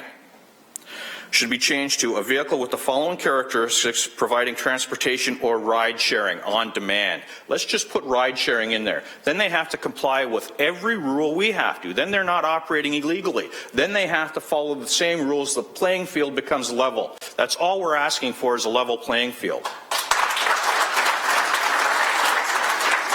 Okay, that is my presentation. Let me thank Council again.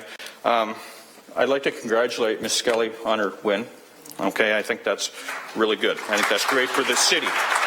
Okay, but I just like to see some changes made so that somebody's not allowed to operate illegally. This is an underground industry that is cutting the throats of a legal, legitimate industry. Thank you. Thank you.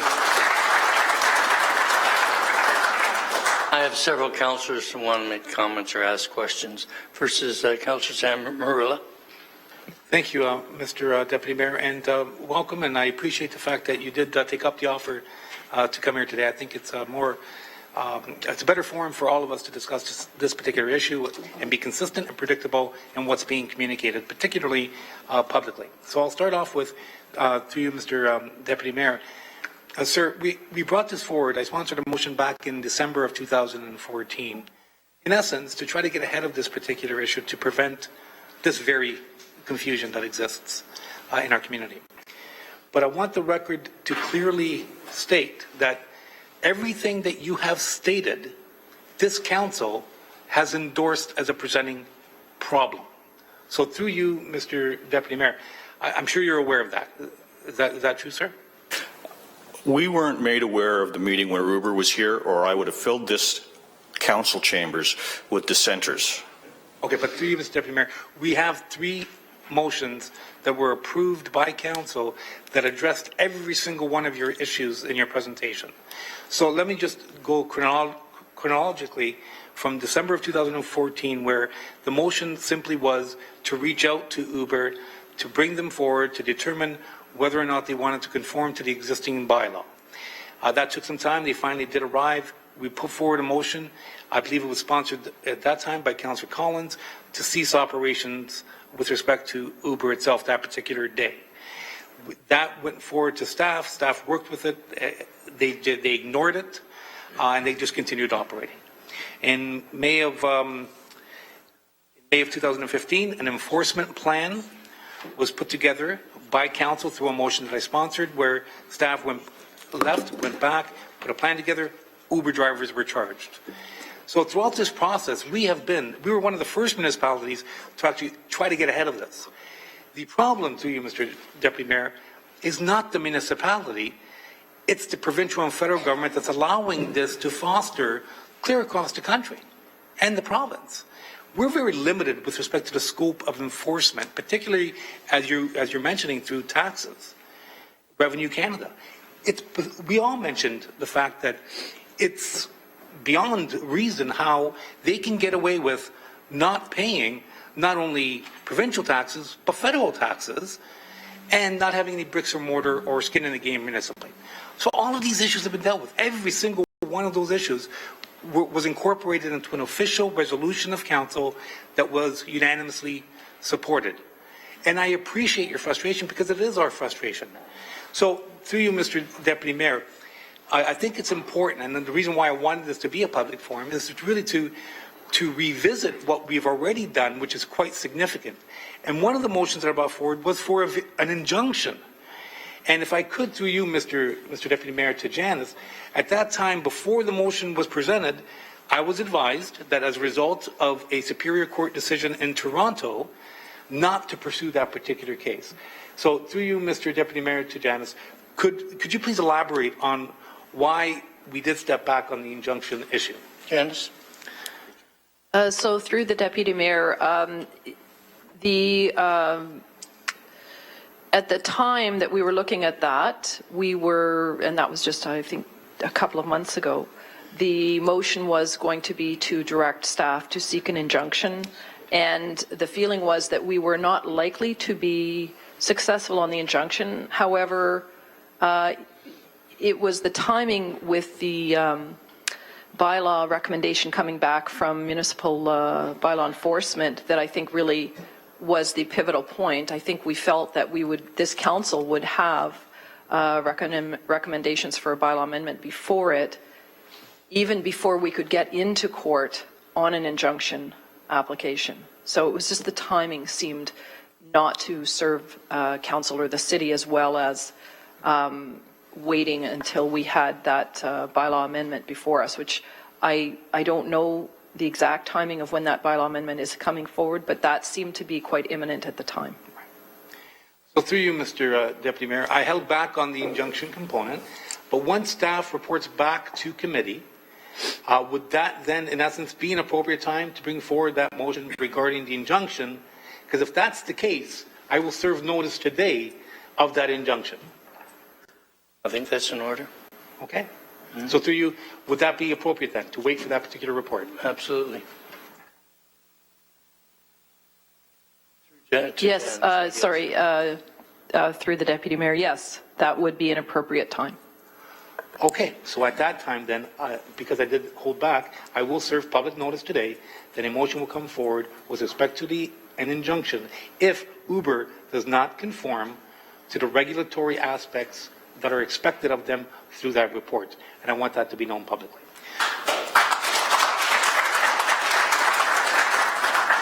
And just so that no one leaves here confused, this council supported every single motion to protect the public, the lost revenues, and the jobs of every single taxi driver. That was the thrust of every single motion. I don't want anyone leaving here thinking that your council was not standing up for you by a stroke of a pen, and they haven't, and that's where we should be focusing our energy. To be equal to a taxi. That's all we're looking for, is a level playing field.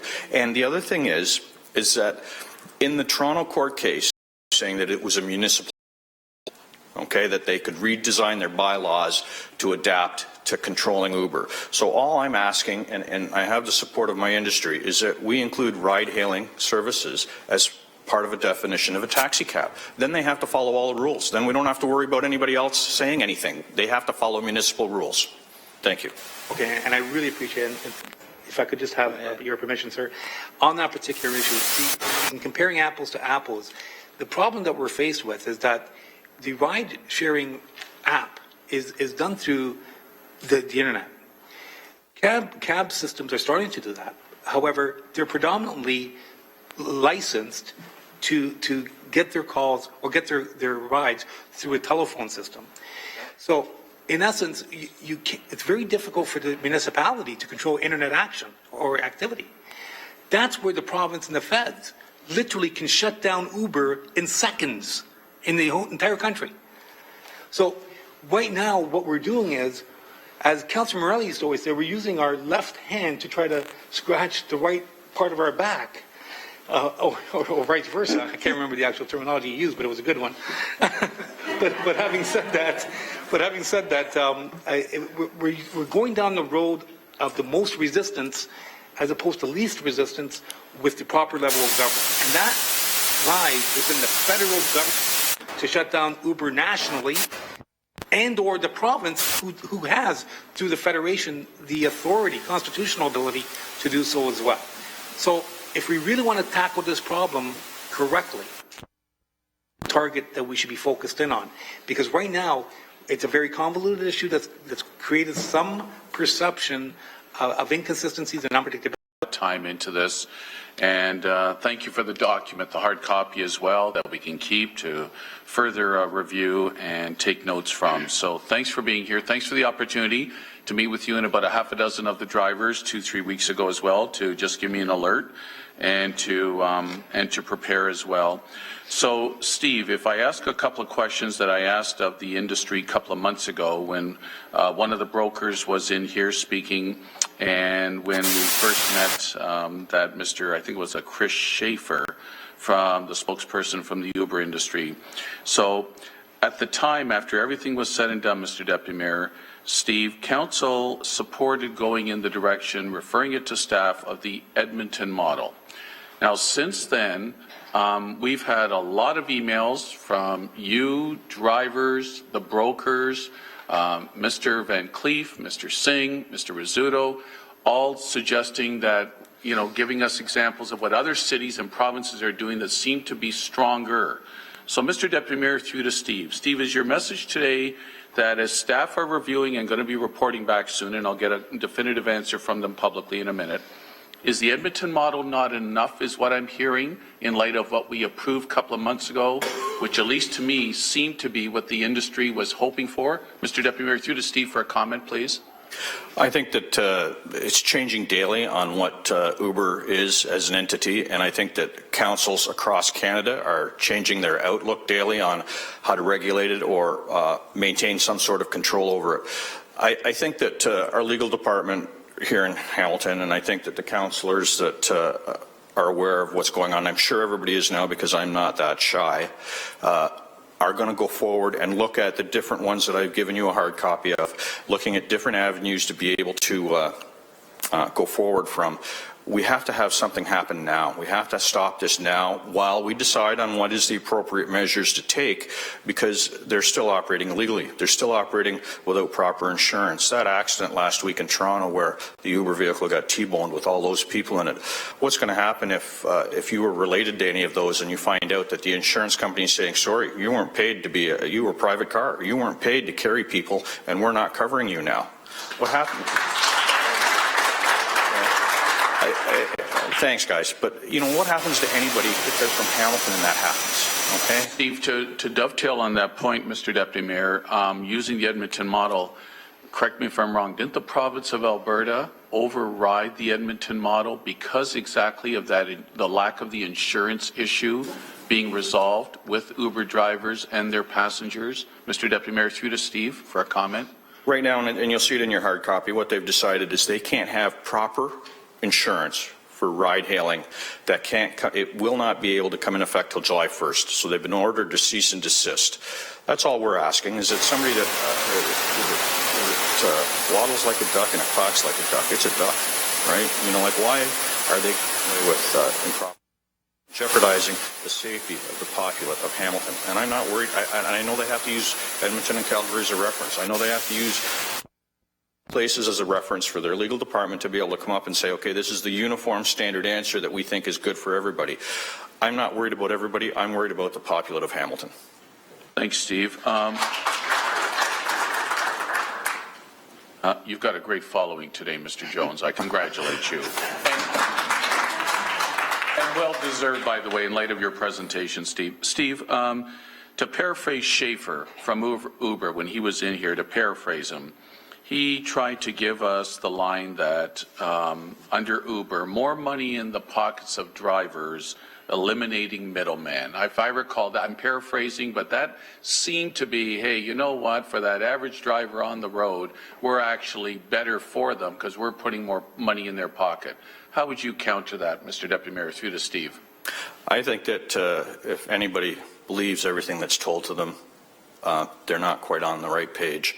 That's not the right page. He was selling Uber to you. So, you know, it's like the snake oil salesman. You know, he's trying to sell you Uber and show you why it should be allowed. Whereas, you know, I mean, and both the brokerages are represented here. Okay, they're not gouging drivers. 30% for every trip is a gouge. Okay, if you were to go out, Mr. Jackson, and make, you know, $500 okay, in a week as a take-home, but then you find out that you really only made 350 or 325 because you had to give 175 to somebody. That's not putting more money in your pocket. Whereas if you knew that you could make 500, a week, and in 4 weeks you'd make $2,000, but you had to pay $400 for fees to make that, you're making more money in your pocket. Okay, at 35% or 30%, how much money is staying in your pocket? Once you pay for fuel, once you pay for the upgraded insurance that should be mandatory, okay, they should not be allowed to operate with private vehicle insurance. That goes against the grain of safety for everybody. Once you put all these costs into effect, 35% plus probably, it costs us 35% to operate. You're at 70%. So if he's making $500, he's taking home $150. You can't live on that. Thank you for, I wanted you to refute that for the public record, and you did an excellent job of doing that, Steve. Steve, when before Uber came in to present, Mr. Deputy Mayor, we were, I'm sure my colleagues were, somewhat overwhelmed with an advocacy group, a number of emails, many emails on behalf of, in defense of Uber. Councillor Jackson, and they came from all over the province, trust me, maybe beyond. But it was basically the theme of the message was quick, fast, easy app, taxi industry stuck in neutral for too many years. Mr. Deputy Mayor, through to Steve for a comment on that. You could have received those emails from all over Canada just saying, okay, all our Uber drivers here, today I want you to send emails to this list. Copy and paste, okay? Send it to everybody. And you're getting overwhelmed by that because it fills your mailbox. Would you like if you want your email box filled, tell me. I'll make sure, okay? It's not a problem, okay? But secondary to that, okay, is... But Steve, I was making a point which I was hoping you would counter on behalf of the taxi industry. I'm going to counter it right now. Thank you. Sorry, okay? The other thing is our industry is... Competition is, there's nothing wrong with competition, okay? Competition makes you better. I think our industry is better. I think if you look at the vehicles on the road, they're better. I think if you look at the training the drivers have to go through, it's better, it's more efficient. If you look at everything as a whole, our industry is moving forward, okay? And it's moving forward at a good pace now because we have to compete against Uber. Both brokerages have an app, okay? Both brokerages know that to stay in business, you have to be the better business, okay? Our cars are cleaner. I know both brokerages have mandated that every car has to be cleaned every day, okay? Right after the morning rush, you take your car and get it cleaned or you get parked, okay? We need that, okay? Our industry as a whole needs to be better viewed by everybody, okay? Because you're right, a taxi driver doesn't get much credit, okay? I'm trying to make sure that we get credit, that you know that we're out there trying to provide for the safety of your families, of your constituents, of the people that live next door to you. That's why we need them to be part of the laws. They have to follow the same laws we do because you don't know how safe their vehicles are. Thank you, Steve. And that was the answer I was hoping for. Thank you. So, Steve, bottom line, and Mr. Deputy Mayor, if you allow a little latitude, just to ask our Senior Director of Municipal Law Enforcement, Marty Hazel, or the Director of Licensing, Ken Leanders, but before I do, one question. So bottom line, Steve, today, level playing field, hopeful injunction until we get the level playing field and put ride-sharing language in the bylaw. Mr. Deputy Mayor, through to Steve, does that kind of summarize it? If you could do that, I'll vote for you. I'll move to vote for you. I don't need that, but I just want to do the right thing. Thank you, Steve. I appreciate that. Mr. Deputy Mayor, through to either Marty or Ken for a comment, please. And where does this report stand?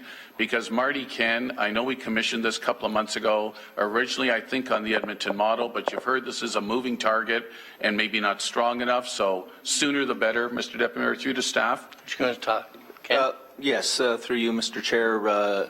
To the councillor, we are bringing forward a report to GIC on April 20th, and it will show a licensing schedule model, which is outside of Schedule 25, but it will take in consideration of Schedule 25, which is the taxi licensing schedule. And what we're hoping to do is just bring forward a potential model, looking at the Calgary model and also taking in consideration the Ottawa model, which is just recently been released, but a Hamilton-made model, and that's what we're hoping to bring forward. And it's just to give council an idea where we hope to go, and then there will be significant public consultation throughout the summer. Ken, that sounds like a fast-track plan, couple of weeks from now. Thank you for that. Mr. Deputy Mayor, through to Steve. Steve, with what comes forward in that, I hope you and the industry, the drivers that are here, will stay involved, because at that time I'm sure there'll be a recommended option, but there'll be other alternatives in the background of the report. So, Mr. Deputy Mayor, through to Steve, from what you heard from Director Leenders at this time, is that kind of a path forward to where you want to get to? Yes, and the director has been very helpful also through a lot of the endeavors that I've approached. I don't mind them following Calgary's bylaw, because what happened is when Calgary instituted all the rules, Uber said we're not operating there. They can't follow rules, okay? They want to make rules, they don't want to follow rules. So I do applaud that. I know that through the emails that I've been dealing with the entire council and the director, that if there is anything I can do, I am more than available to help, and I will be consulting with all my cousins, okay, because we're doing this all together. This is for our industry.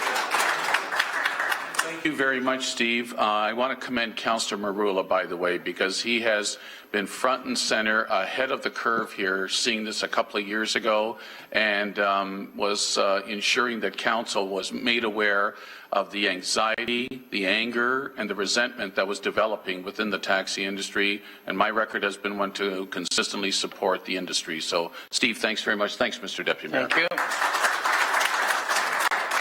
Councillor Matt Green, please. Thank you very much, Mr. Deputy Mayor. Through you to Steve, and I'll echo the comments. Fantastic job today, putting forward a very succinct, comprehensive overview of the industry. You know that you and I spoke at length about my mixed feelings on this particular file. And I say mixed because, first and foremost, I would agree primarily with 90% of what you've said here today regarding leveling the playing field for the workers. For the drivers, the frontline workers who I feel in an industry, if we were to change the name on, and instead of said taxi industry, restaurant industry, when people would look at the model that we've created here in Hamilton, I don't think that they would find an equitable model across the line for all the drivers that are day in and day out working through this. And I say this by prefacing the fact that I don't drive. I'm primarily a guy who takes the bus and takes the taxi. I do not, never have, nor will I take Uber. I don't believe that Uber is a ride-sharing app. I believe that Uber is a private equity company that is a disruptor that's going to come into this industry, make as much money they can, go public, and then disappear. That's why I believe it's going to happen. Having said that, the industry has now shifted. And if it's not Uber today, it's Lyft tomorrow. And Lyft, it's another company that hasn't yet been designed because they've realized a weakness in the model. And that is when you force a system onto people that limits the amount of license plates, which therefore limits the amount of equity that drivers can receive from their work, they're going to find alternatives. And it's been my experience through you, Mr. Deputy Mayor, that many of the drivers who are driving Uber are also taxi drivers. And it's not something for you to repeat. It's anecdotal. It's been reported. It's out there. And I'm sure, you know, that if we were to do a poll here today on who owns plates versus who drives, we'd see the inequality. So first and foremost, the equality in leveling the playing field for the drivers.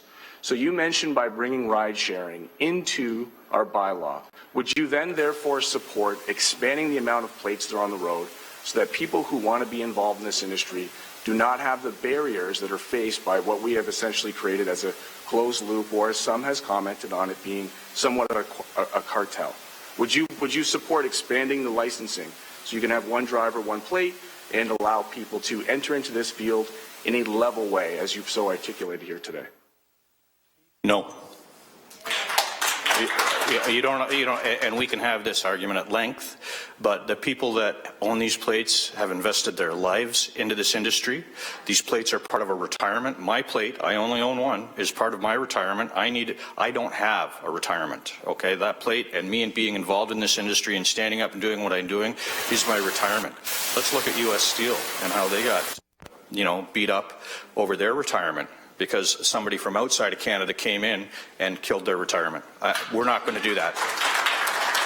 So just to be clear, if we're going to speak about economics, and you did, you raised an economic labor answer to Councillor Jackson. Unfortunately, your labor economic theory has massive holes in it.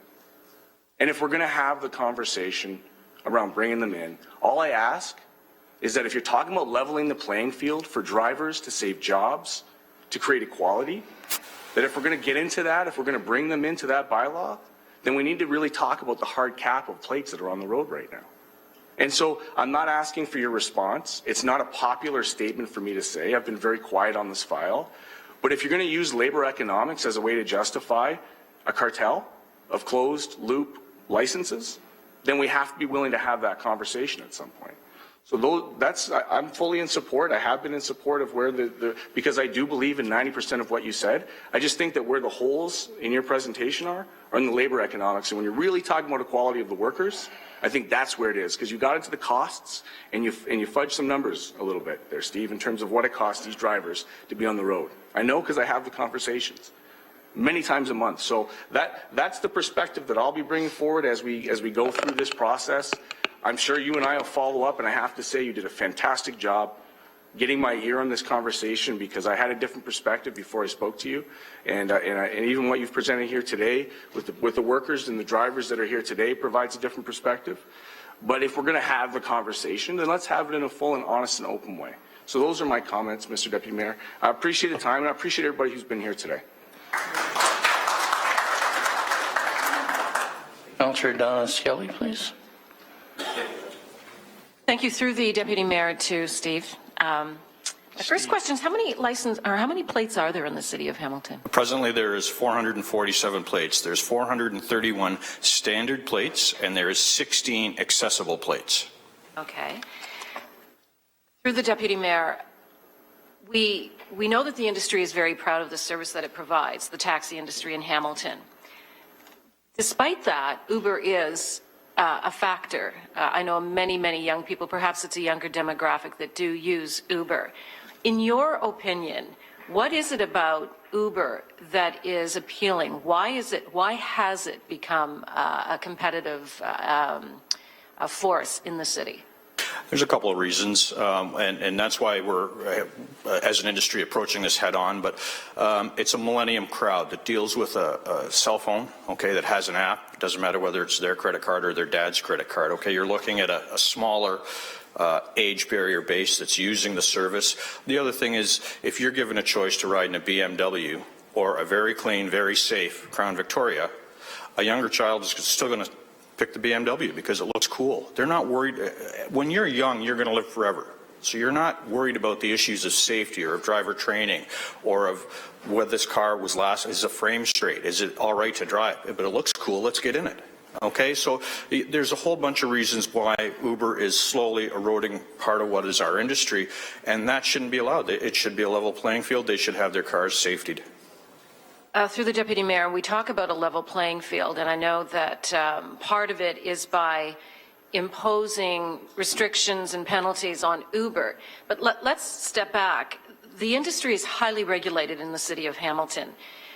And I have to stress this and stress it and stress it. Without compromising safety, without compromising safety, without compromising safety, is there something the city can do to perhaps lessen the restrictions on the industry that could help make it a level playing field, to relax those restrictions? Is there something that the city can address that could perhaps bring us closer to a level playing field? Yes, they could include ride-hailing services as a taxi, so that it has to follow all the same regulations and go through the same safety regulations. Through the Deputy Mayor, I'm putting the onus on the industry. Is there something within the industry that the city, a regulation that the city imposes on the industry that we could relax, that could perhaps level the playing field without compromising safety? Everything the city does is based on the safety of the passengers and the driver. It's not based on economics, although sometimes when we see the drivers getting ticketed, we feel that it might be. I think the city's generally going in the right direction on safety, and it is safety entirely, Ms. Skelly, because as long as a ride-sharing service is included in the definition of a taxi cab, then there have to be driving safe vehicles. They have to have a camera for the safety of the driver. They have to have a flashing light on the back for the safety of the passenger and the driver. We're looking at safety entirely. I think our industry doesn't need too much deregulation to lower our standards to make us being able to compete. Our standards are fine. Okay, let's bring them up to our standards. Okay, there should a common denominator is asking for the minimum standard of operation, and I think in Hamilton we've already achieved maximum standard of operation. Why should we lower? So your response through the Deputy Mayor then is there's nothing that the city can do to change that in terms of requirements or regulations that would help level the playing field. At this point, you're just saying impose more restrictions on Uber, but don't change the way we regulate the industry today. I think if you're going to, I don't think there's any changes that are necessary, except maybe let's stop charging us for licensing if you're not charging them. My next question is to, through the Deputy Mayor, to Mr. Leendertz. What is the penalty that we currently impose on an Uber driver? How do we find them? And how many have been fined or charged, whatever the terminology is? You, Deputy Mayor, we've got about 35 charges currently before the courts. There have been 22 drivers that have been charged. The typical charge when we go with Part 1 is about a $250 fine. In the first group that we laid charges on, they were Part 3, so they can go up to a $5,000 fine.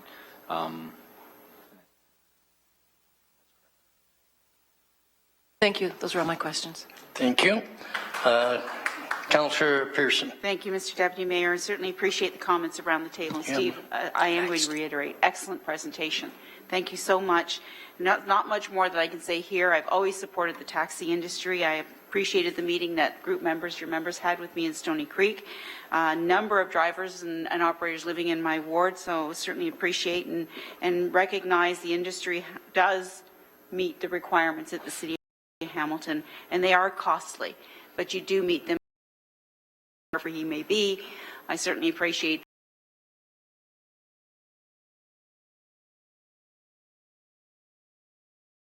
this industry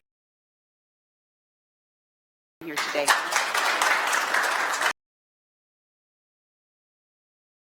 Go ahead.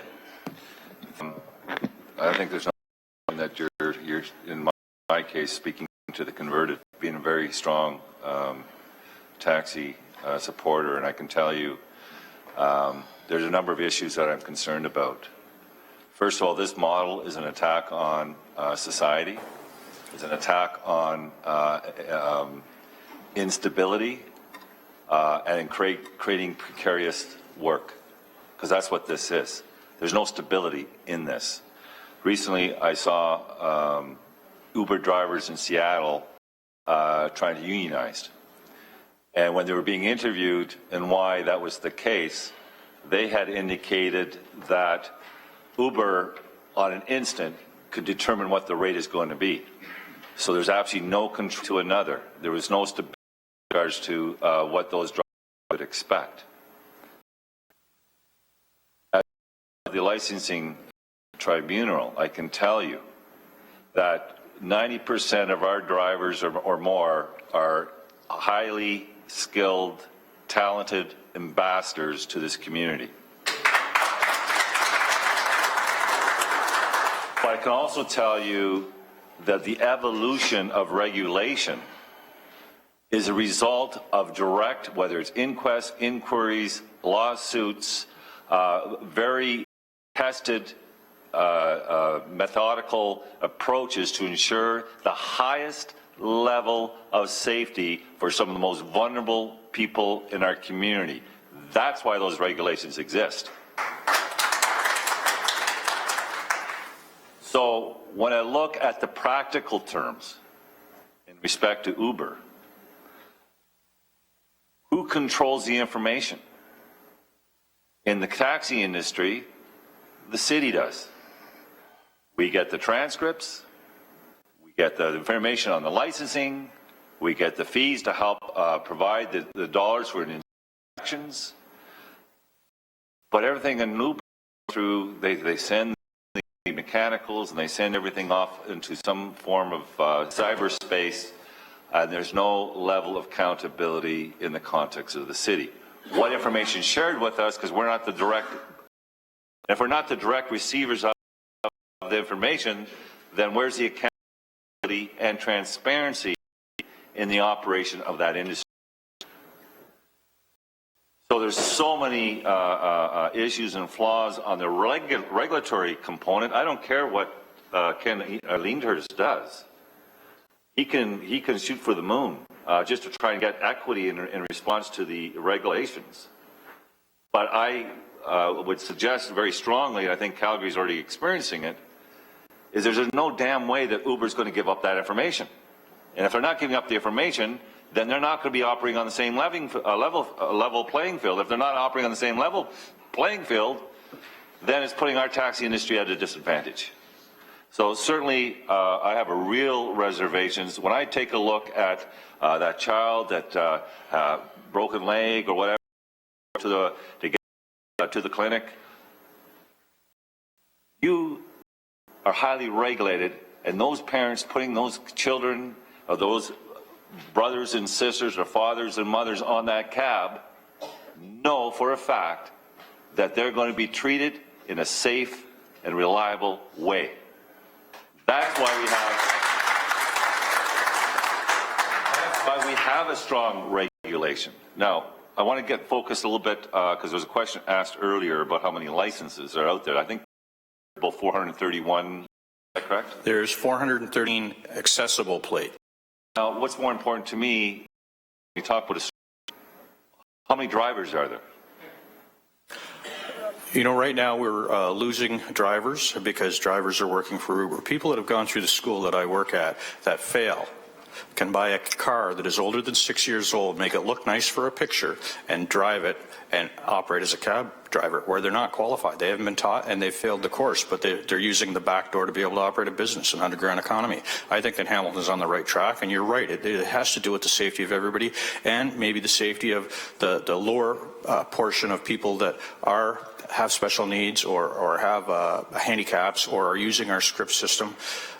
You know, the support that our industry gives to that is phenomenal. It's amazing, but you're not going to get that from an Uber driver. They want the money to go into their account and they can go home 35% cheaper. Yeah, so the question though is how many drivers do we have? Well, I think that when I started teaching through the chair, when I started teaching, we had 1,250 drivers. I started teaching in 2007 or 8, I'm not sure the exact date. Now we're down to about 1,025 drivers because people don't want to drive a cab when they don't have to. When they don't have to follow regulation, people take the easiest way out. So we're losing drivers. I'd like to see more drivers. Certainly, we're having some of these guys that have invested the $45,000 in the specialized accessible vehicles aren't putting a night driver on them because they don't want to have somebody damage that vehicle that's trying to make an extra $10 but drop a transmission. These are expensive vehicles. I'm fortunate I have a night driver and a day driver on mine that I trust implicitly because I grew up with them. It's tough for these brokerages to find drivers for the accessible vehicles. You could put 18 more plates on the road. You're still going to have a hard time finding drivers for those 18 plates because if you've got a guy that's been driving a cab for 40 years, that means he's over 60 now. He's not going to want to maneuver a wheelchair into the back of a vehicle up a ramp. Okay, so we're at a loss right now to try and find out how to attract special needs drivers. As far as the regular vehicles go, they all have drivers. I mean, whether it's privately owned and operated or whether it's a fleet operation or a multi-owner operation, there's drivers for them. We're trying to find a way to solve the problem to make sure, like you said, the minority of our population that needs the special needs accommodation is there for them. So, I mean, it's a dilemma that every business faces. It's a challenge for our industry, and we're moving forward with it. And we're moving forward at a pace that is better than I had thought. I'm really proud of my industry. I appreciate that. So, from an economic point of view, when we talk about Uber, this distant, they take a percentage of that income and send it to head office, wherever it may be. Where in the taxi industry, the dollars are staying in the community and being spent in the community. Correct. So from an economic point of view, from a reliability and ambassador point of view and a safety point of view, there's no question that we need to ensure, and the precarious employment point of view, that we need to ensure that anything that wants to come into the city of Hamilton has to meet all those standards for the step into that car and take a passenger. If you keep that going forward, I won't have to move and I'll vote for you. Thank you. Thank you. I see no other speakers. Thank you very. Oh, second time. Motion. Okay, so I got a motion to receive the presentation from Councillor Pearson, second by Councillor Vanderbeek, and thank you very much for the presentation. I appreciate it. Thank you to my industry for supporting me.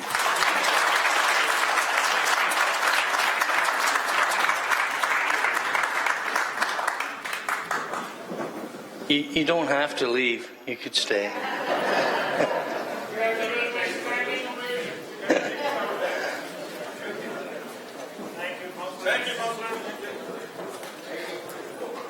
I'm just going to give them a minute to get out before we continue.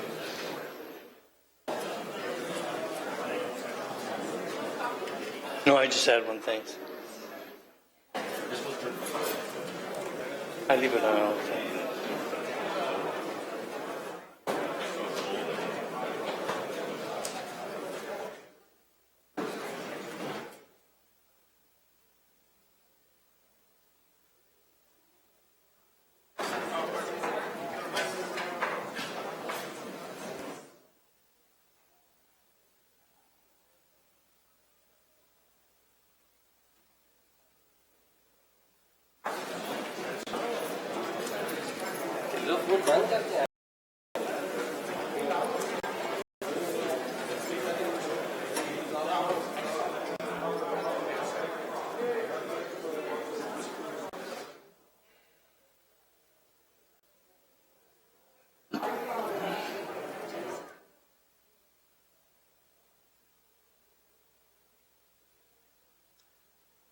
Okay, the next delegation is Mark Kiko. Please come to the podium.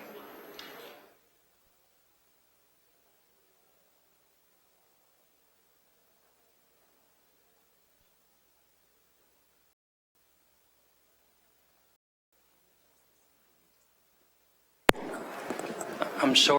Well, that's quite. Messed up here. That's quite all right. Welcome. Can it be raised? Oh, I can't. That should be fine. That should. Yeah.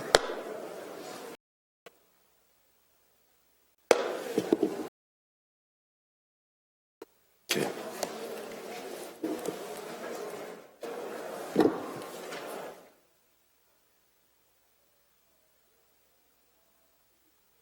Okay. Now, may I begin? Yes. Okay. I'm here today to delegate the council on behalf of my father and my mother, who is deceased, and that will become clear as I go through the presentation. To share with you in 5 minutes the implications of a concern which has been repeatedly addressed over the last 10 years and which to date remains unresolved is difficult, but I will endeavour to be as clear and concise as possible.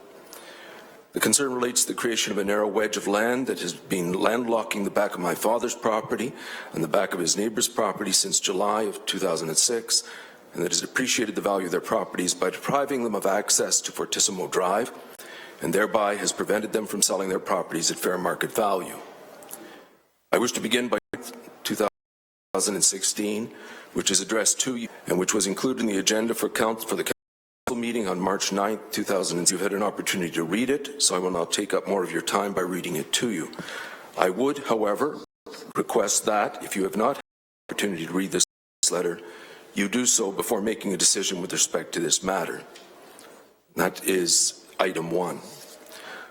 While I've attempted to convey in this letter the traumatic impact that this deplorable situation has had on my parents over the last 10 years, the issue which I want to focus on is the question of responsibility or culpability, which the City of Hamilton must share with the Hamilton-Wentworth District School Board for allowing this situation to occur in the first place.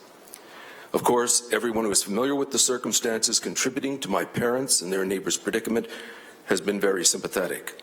They acknowledge that what occurred should never have occurred, that what occurred was certainly not right, and that what occurred was even wrong. And there's an important distinction here between what is not right and what is even wrong. However, being sympathetic and agreeing that something which was done is wrong is not necessarily enough to decision-making process to accept responsibility for their indifference or oversight. In the next few minutes, I will show that while the Hamilton-Wentworth District School Board was callously indifferent, but not oblivious to the impact that the sale of the wedge of land to the developer would have on my parents and their neighbor, the City of Hamilton was remiss and failed in its due diligence in not ensuring that survey maps dating back to July 15, 1998 were accurate in depicting an offset between my parents' property and the proposed development property to the north, so that they would have been properly informed and had an opportunity to address any concern regarding the proposed development and the draft plan of subdivision as the Ontario Planning Act requires. Furthermore, I will show that the City had time and opportunity to question the creation of the wedge, to review its impact on the residents adjacent to it, and to challenge the appropriateness of its sale to the developer. I will begin by pointing out that the Hamilton-Wentworth District School Board sold the wedge of land to the developer for $2, which is a violation of the Education Act, as all property declared surplus by the Hamilton-Wentworth District School Board must be sold at fair market value and the proceeds used for educational purposes. Now, the claim has been made that the wedge was sold for $2 and other valuable considerations. But if you look at the transfer of sale, there is no mention of other valuable considerations. And I would refer you to item 2. I've highlighted that particular line. The claim has also been made that the wedge was sold for $2 to cover the cost to the developer for the installation of services along Fortissimo Drive, which would have meant that the costs would be extracted from the depreciated value of my parents' property once he had succeeded in forcing my parents to sell their landlocked property to him. This arrangement would have resulted in double indemnity, as the developer would have also been reimbursed for the cost of installing these services after he had developed and sold the lots. For further clarification with respect to this transaction and the appropriateness of this method of compensation, on February 2007, see item number 3. Prior to this transaction, neither my parents nor their neighbor were approached by the Hamilton this wedge of land at fair market value. What, you may ask, does this turn of events have to do with the City of Hamilton? In matters of development, it is the responsibility of the City to ensure that all residents are made aware of proposed development so that they can assess the impact which development may have on their properties and address their concerns if necessary. Maps. See item 4A, B, and C. The first survey is dated July 15, 1998, and shows the proposed road, now Fortissimo Drive, running south from the development to the north. And I've put an X on the backs of my parents' property and their neighbor's property. And it is adjacent to my parents' property and their property to the west. The X marks my parents' property, and the very small building which you see at the rear of my parents' property is their garden shed. The second survey is dated February 1999 and was submitted to the Planning and Development Committee for consideration on February the 23rd, 1999. It shows even more clearly that the proposed road is adjacent to my parents' property and their neighbor's property to the west. The third survey was also submitted to the Planning and Development Committee on February 23rd, 1999, and it too shows the proposed road without any variance running directly south into the property owned by the Hamilton-Wentworth District School Board. Unfortunately, neither my parents' property nor their neighbor's property are shown, but my parents and their neighbor would have assumed, quite naturally, that the backs of their properties would have aligned with the dotted line indicating the proposed road. They would have had absolutely no reason to suspect that the backs of their properties would be compromised in the future, nor in fact would the members of the Planning and Development Committee Unless, of course, someone from the engineering department had measured the depths of the two lots directly to the north of my parents' property and had come to the realization that their combined depth was greater than the depth of my parents' property and that the road would have to be offset. This reassessment did not occur. So the city and my parents, as well as their neighbor, continue to believe that the proposed road would run adjacent to their properties to the west. For the next 7 years, the city and my parents, as well as their neighbor, continued to believe the proposed road would run adjacent to their properties. Proof of this assertion is evident in the Planning and Economic Development Report 05-009 dated April 19, 2005. See item 5. In that report, the Planning and Economic Development Committee indicated that the city would require the dedication of a 20-meter 65.62 feet strip of land along the western limits of the subject property for a future road. See page 3 of that report. So I've highlighted that quotation. As shown on the Carrigan Neighborhood Plan, see Appendix B to report. The western limits at that time were my parents' property and their neighbor's property. The Hamilton and Wentworth District School Board must have agreed to this dedication along the western limits, or the city would not have declared, on May 5, 2005, no interest in the remainder of the subject property owned by the Hamilton and Wentworth District School Board. Furthermore, Daniel Barnett is able to confirm that the city was unaware at that time of a change in the direction of the proposed road and a movement away from the western limits. And in an email on September the 15th, 2015, see item 6, he states that the earliest date he could find in the engineering file that did not have this confusion, the confusion is qualified in the email, were plans at the end of 2005 and the early months of 2006. In fact, the first time that my parents became aware of this change in the direction of the proposed road and its impact on the value of their property was in July of 2006, after the road had been roughed in and after the developer's real estate agent had informed them that their property was landlocked. It was not until several months later that my parents discovered that the first survey showing a change in the direction of the proposed road was dated May 20th, 2006, see item number 7. And I've included that so you can see that the wedge there has been created. But by that time, the Hamilton Wentworth District School Board had entered into an agreement of understanding with the developer for him to purchase the wedge of land that is landlocked and devalued my parents' property and their neighbor's property for almost 10 years. Needless to say, my parents were extremely upset, so they contacted Councillor Terry Whitehead and met with him on August 10th, 2006, in the hope that he, with the help of city staff, would be able to resolve this issue. Despite his efforts, the Hamilton Wentworth District School Board and the developer remained firm in their position that the agreement of sale would stand, even though the transfer of the ownership of the wedge of land had not occurred and would not occur until September the 20th, 2006. Because the city, for whatever reason, had not provided my parents and their neighbor with a survey accurately showing the offset of the proposed development to the north of their properties, they were unable to address through a public process the impact that changes to the proposed road would have on their properties and their lives. I believe that the city could have and should have intervened and taken the position that the Hamilton Wentworth District School Board's agreement in 2005 to dedicate a 20-meter, 65.62 feet strip of land along the western limits prevented the Hamilton Wentworth District School Board from agreeing to and facilitating the creation of the wedge of land, or selling the wedge of land to the developer without the owners of the properties adjacent to the proposed road being informed and consulted. See item number 8. I would also argue that city in not providing my parents and their neighbor with a sufficiently accurate survey upon which to base an informed decision failed to demonstrate due diligence, and in not challenging the Hamilton Wentworth District School Board's right to redefine the western limit of the dedicated land, failed in its obligation as a public elected body to represent their interests as tax-paying residents.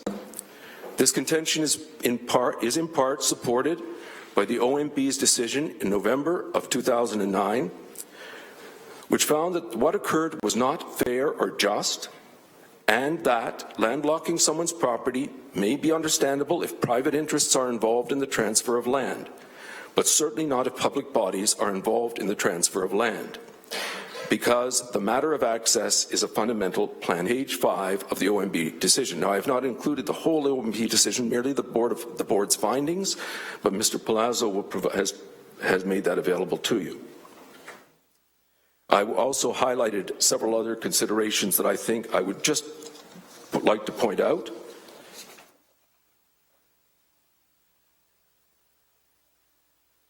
Just while you're doing that. Yes. I think I'm almost done. You're over 5 minutes. I'll just hit any problem with extending. So moved by Councillor Whitehead, and Councillor Jackson. All in favor? The two that I highlighted that I've not included in what I've delivered so far, the two excerpts. The first is the city and the Council White have attempted to mediate the dispute to no avail. The appellants have no leverage here, but the city and the Hamilton-Wentworth District School Board certainly do. Then further down, notwithstanding the above, the board hopes that the city and the Hamilton-Wentworth District School Board will make every effort to correct this error that, with a little thought and planning, could have easily been avoided. While the Hamilton-Wentworth District School Board has put in place measures to prevent tax-paying residents from being landlocked and exploited in the future, and while the city has taken similar steps, my parents and their neighbor have not been compensated, despite the fact that it was their deplorable situation which focused the school trustees' attention and your attention to the importance of this public trust.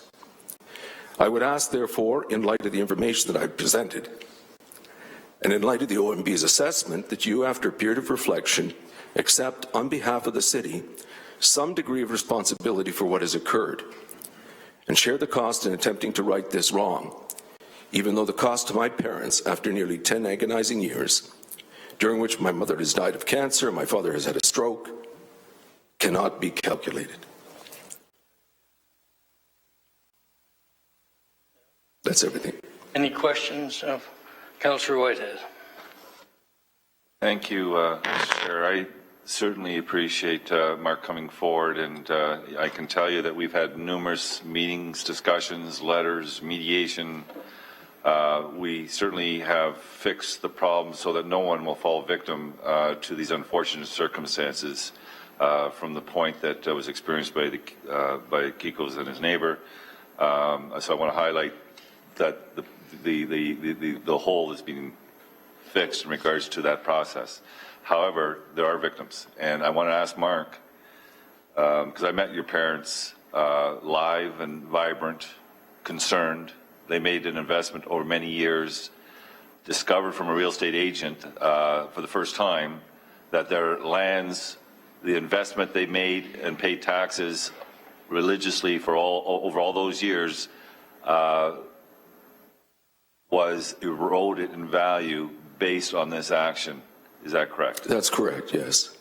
Now, your parents, and unfortunately your mom to her grave, the one issue that I heard, and I've spent a lot of time visiting your parents, the one issue that was very concerning for them and very emotional to them is how the city and the school board let them down. Is that correct? Absolutely. At a certain point in time, when you make these investments, long-term investments, you would hope that you get the equity in return based on being treated fairly through these processes.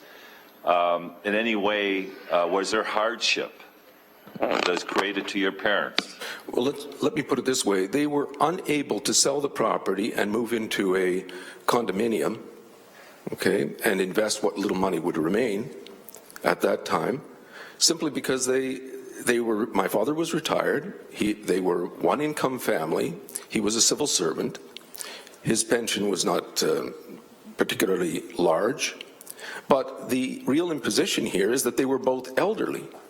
They were 77 and 76, even in 2006. And therefore they found themselves, in a sense, not just landlocked, but unable to move. Now, I'm sort of getting fairly emotional at this point, councillors at the City Council meeting. And they were tax-paying residents since 1961.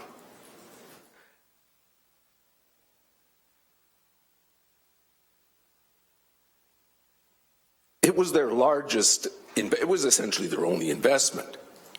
So they were to that land to provide for a comfortable retirement. And that simply didn't work out.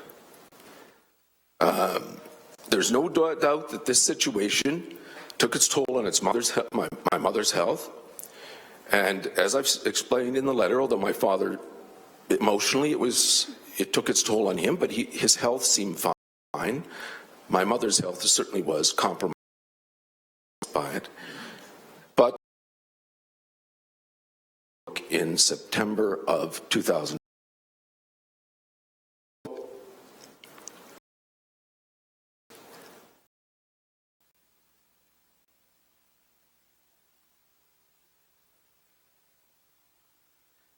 my mother's death may have been inevitable regardless, but certainly this didn't help. My father's stroke may have occurred as well, but certainly in terms of the workload, because he always took great pride in his property, that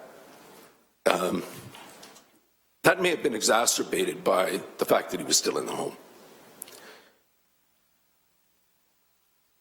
Mark, what I'm trying to get at is, as your parents' health was deteriorating, it was clear that if they could depart and resolve this issue and get those dollars, it could have afforded them a life of dignity with supports in a home than living the nightmare of not having the dollars and dealing with the potential or hopeful resolution to this matter. Essentially, we have been, as I say, dealing with this issue since 2006, okay? The point here is that it ruined their retirement, and it left them, and it's not just the fact that they couldn't move, it was the daily worry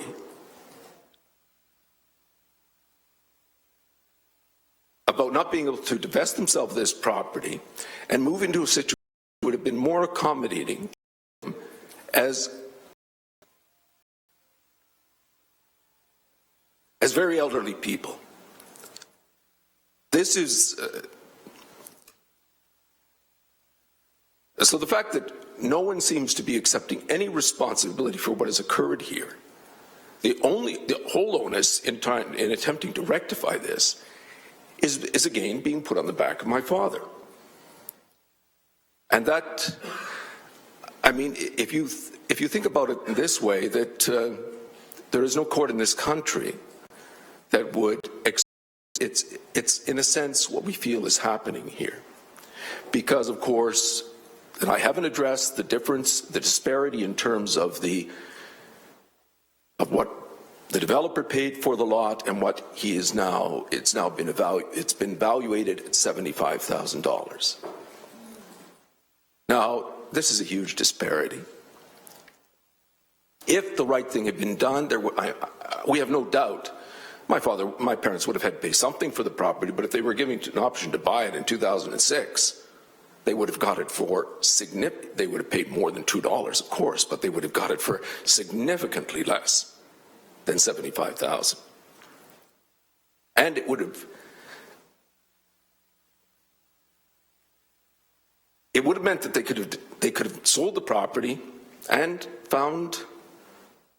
made other living arrangements that might have even prolonged their lives. Thank you, Mark. I know it's tough. It's been tough in dealing as a councillor on 10 years and seeing what I saw was a clear injustice, and whether there was a legal responsibility on this matter, and I think it's been defined by certainly our lawyers that there wasn't, was an injustice that took place in respect to how your you and George, or your mother-in-laws and your parents, were impacted by not just the very basic fundamental thing you would expect in a planning act, is to inform any changes to lands around you that may impact you. That we failed on that. Is that correct? I believe so. And if I could address for a moment the issue of legality. Of course, we all know of instances where what is legal becomes the refuge of the guilty. And we may acknowledge that people have acknowledged that what was done here is not right. They've even acknowledged that it was wrong. But then they would come back to the argument of legality.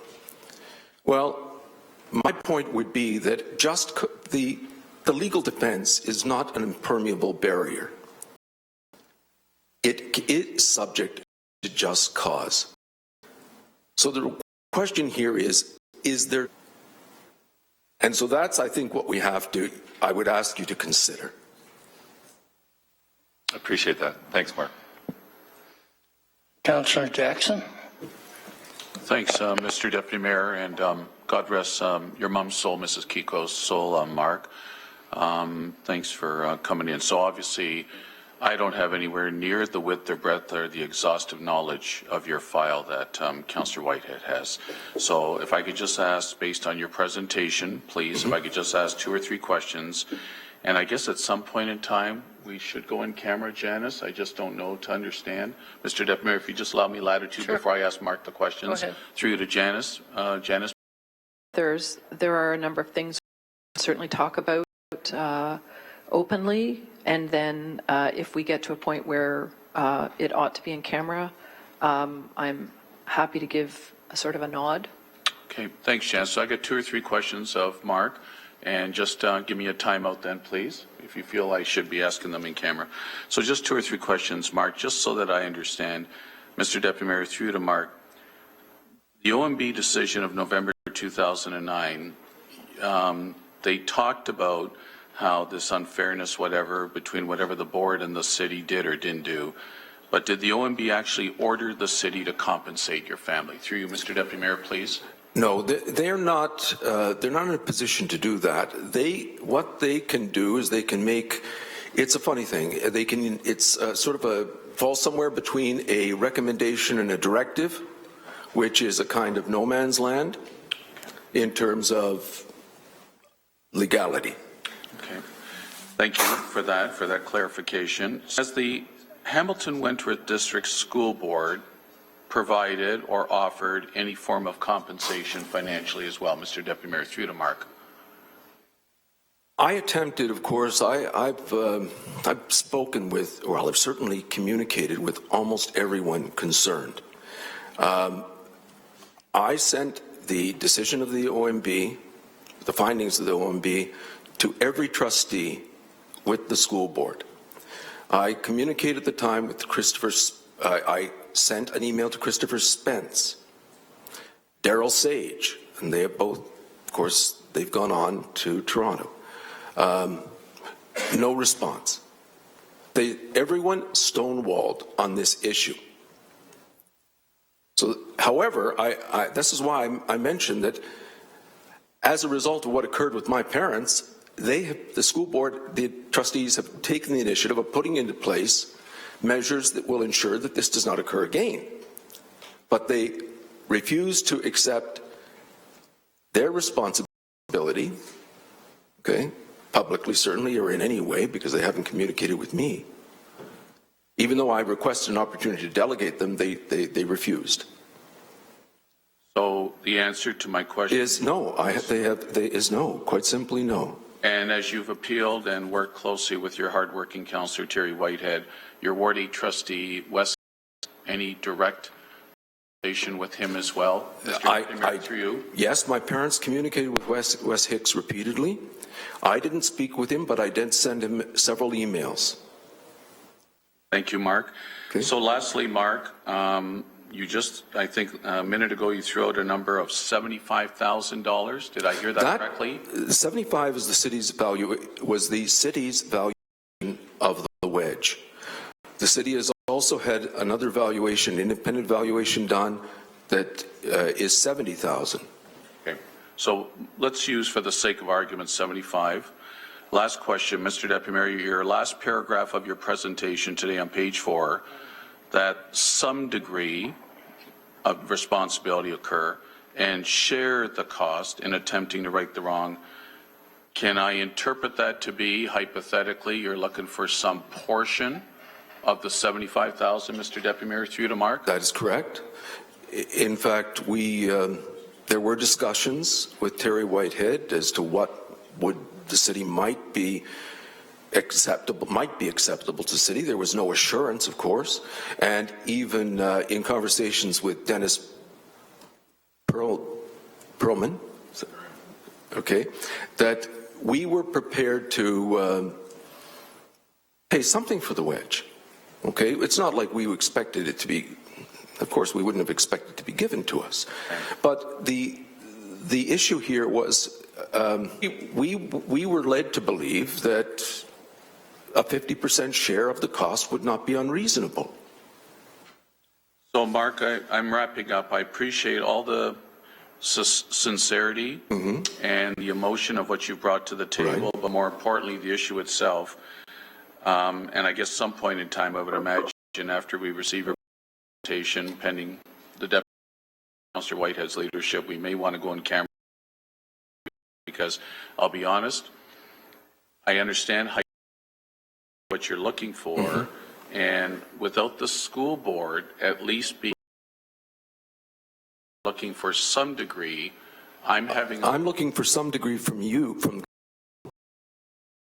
I appreciate that. Okay, and in terms of image, I don't think that's an unreasonable.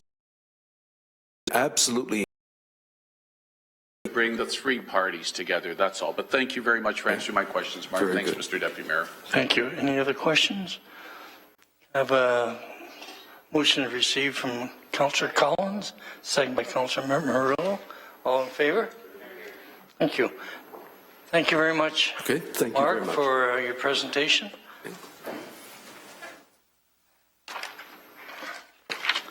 And the next presentation is from George Pelos on behalf of his mother-in-law, Anna, respecting the wedge, same issue, I think, on the west side of Fortissimo Drive. George, welcome to the committee. Thank you. You have basically 5 minutes, but as you can see, we have extended, but we'll play that by ear. Thank you. I appreciate your time. My name is George Palios, and I'm here on behalf of my mother-in-law. Mark and I have worked obviously very closely with this scenario regarding the wedge on the west side of Fortissimo Drive. I think as you've seen through Mark's emotion, we've lived this through our parents for upwards of 10 years. We've invested a tremendous amount of time, and really the time's not so much the issue, but I think you have a feeling of we can't even begin to measure the emotional burden that this has caused. I'd like to start off by saying you've of course heard much of the history of the wedge's creation from Mark. I'm not going to rehash. Some of it will be rehashed, but I'll try and keep that to a limit. Approximately 10 years ago, City Planning Department essentially disposed of this small wedge as it was deemed to be surplus, and the Board of Education then deeded it to the developer for a sum of $2. Today, this previously useless wedge of land was appraised, as you heard, by City Appraiser at approximately $75,000. Our appeal today is to have Council recognize and take ownership for this serious mistake and injustice that occurred to two sets of elderly tax-paying residents who have owned these homes for 45 and 55 years respectively. Frankly, neither deserve the heartache and stress that this long ordeal has caused. This was a lifelong investment for both. The creation of this wedge only impacted the Kikots and my mother-in-law. All the other residents who had properties backing onto Fortissimo Drive have had the unencumbered opportunity to take advantage of the development potential of the back of their properties. The interests of these two long-standing homeowners were overlooked. The Kikots and my mother-in-law have paid the price. 10+ years of stress and anguish. I won't be exaggerating when I say Mark and I have spent hundreds of hours of dealing with this matter. Countless meetings, phone calls, and letters to city staff and Councillor Whitehead, who I may say to his credit has been long and steady in his support over this time. Not to mention the added stress of having to deal with the developer's veiled attempts and offers to acquire our properties and the constant reminders from his realtors that we were landlocked by his client.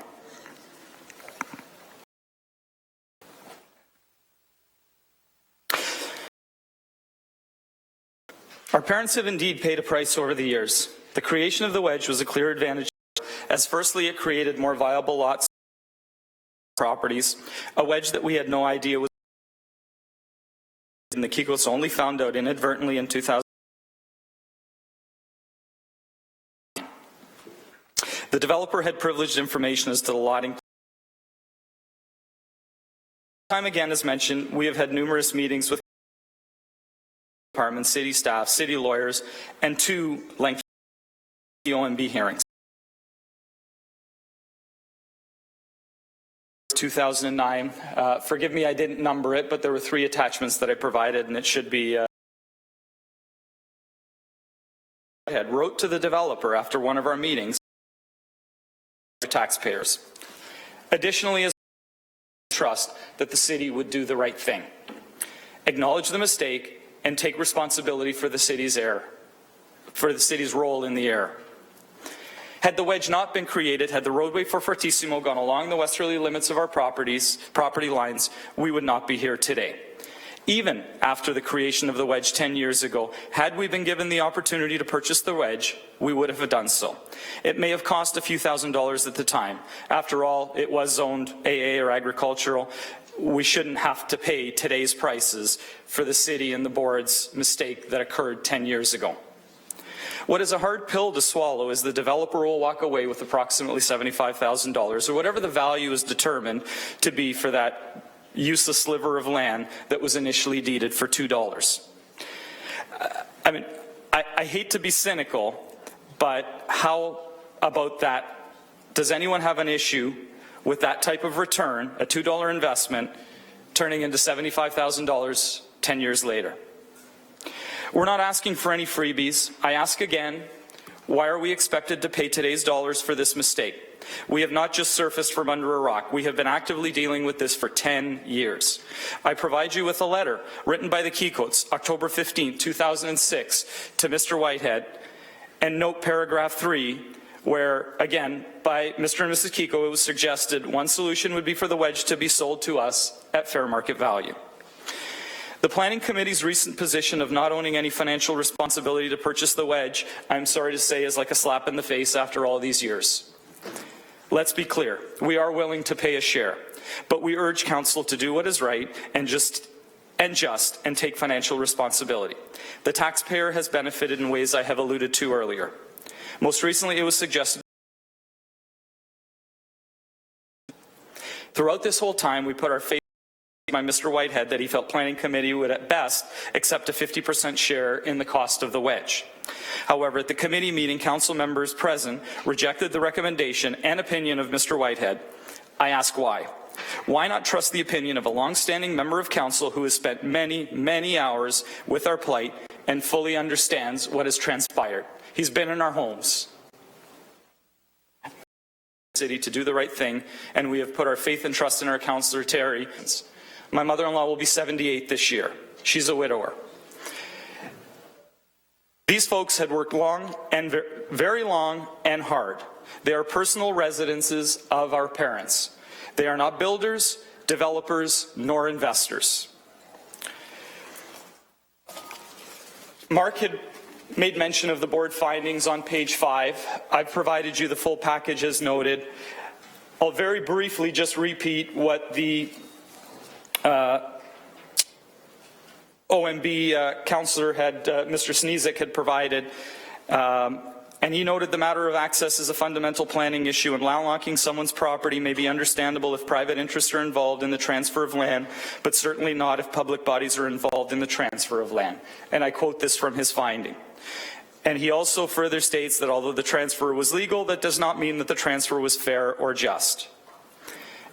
And he closed off by saying that the board hopes that the city and the school board will make every effort to correct this error that with a little thought and planning could have easily been avoided.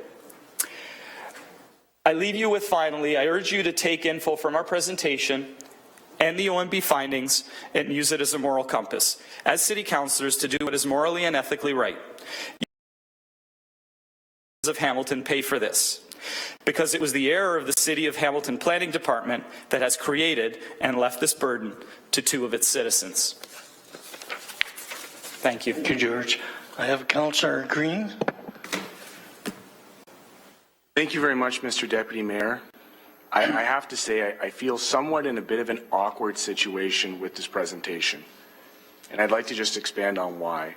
Much of the conversations that have happened regarding this particular file as pursuant to the Municipal Act happened in camera. Much of what you've referenced, through you, Mr. Deputy Mayor, is exactly how much do you know about what was said in camera? We don't know anything that was said in camera other than legal department came back and said that we have to pay, we are responsible for the full sum. And the legal department will cover the legal fees. We don't know anything. We're left to assume, but we know absolutely nothing other than that communication. It's just, I apologize, some things it felt like had been alluded to that were very heated discussions and debates around the merits of this particular case. And I will say, I will go on the record to say, both in and out of camera, your councillor has done a fantastic job to even get you to this place, because as I understand, through you, Mr. Deputy Mayor, both properties have access on West 5th as residents. Correct. So as residential units that were bought as an investment, they're still valuable as residential units. Is that correct? Incorrect. Not as valuable. When you go to resale, all the other residents on the back of Fortissimo Drive had the opportunity to develop if they wanted. So we effectively wouldn't get the same kind of fair market value as we would if those lots were unencumbered. Sorry, if the wedge didn't exist and it was completely unencumbered from behind. And so I can completely appreciate the audacity of a school board selling property to a developer for $2. That was something we had a very long and we were baffled by it. I can remember that conversation. I don't understand how that happened. However, what I'm challenged with is the use of taxpayer dollars to remedy a civil dispute between developers. And I say developers not as a sense in that it's residential, but as a sense that you've just articulated here in open forum that these properties that you're valuing on are not, that you're valuing on as developable lands. And therefore, I have to use that classification of your interest as being a development interest and not a residential interest. And why that's problematic for me. And it is 10 years. We had a very long discussion. I hope we can go in camera to get into some of the details of the discussion. But you asked the question as to why the planning committee came up with that answer. And the challenge for me as a councillor is the understanding and idea that when and if and should this issue be resolved, your properties will be developable lands. Therefore, the interest will be developers. And so I just don't think it's appropriate to have taxpayers remedy a legal civil matter between developers regarding interest to a property.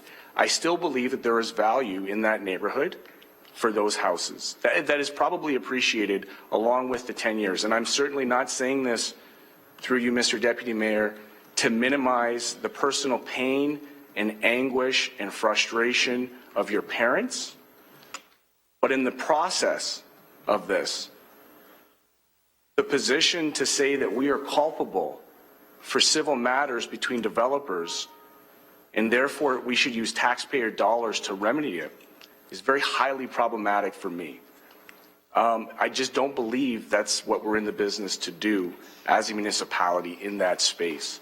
Given that, and I'm not sure how much I can get into detail because now we're in open session instead of in camera where we typically deal with real estate matters, but I do know it was the request of your councillor very passionately and skillfully positioning you in a space where you can have this kind of open forum open forum negotiation based on personal stories of pain and suffering, as you've articulated through you in the past delegate, when typically these matters are dealt with in camera and pursuant to the Municipal Act, what we're allowed to do legally, and how we ought to be acquiring properties, private properties. So having public institutions acquiring private properties on behalf of private people, for me, is problematic. So because it's in the open forum, and because you asked the question, I wouldn't want to vote on this, or I wouldn't want you to go away unclear about my rationale. It would be very easy for me to say nothing and just go with it and just say nothing.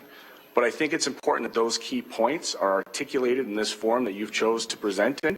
And I kind of wish, in closing, Mr. Deputy Mayor, that you had chosen legal remedy as soon as you had the opportunity to, vis-a-vis a lawsuit where these matters could have been brought out in court and articulated that way. So those are my statements, and I apologize. It is in no way personal. I do have to, as a fiduciary representative of this corporation, take into those accounts what we are liable to do. And I think your case is best argued against the school board, who sold a public property for $2 to a developer. Unconscionable. Those are my comments, and I do apologize that it's not a back and forth in this setting, but I wanted you to be very clear about my personal rationale. I am happy to have the conversation offline. Your counselor has gone to bat for you further than I could even imagine in terms of how you've even got to this space to have this conversation. So I do recognize him for that. I do, though, respectfully disagree. Thank you, Councillor Whitehead. Thank you, George. I'm now going to give you the opportunity to respond to that. Yeah, I mean, I do have a respond to it, and frankly, there's a couple of things that are troubling with it.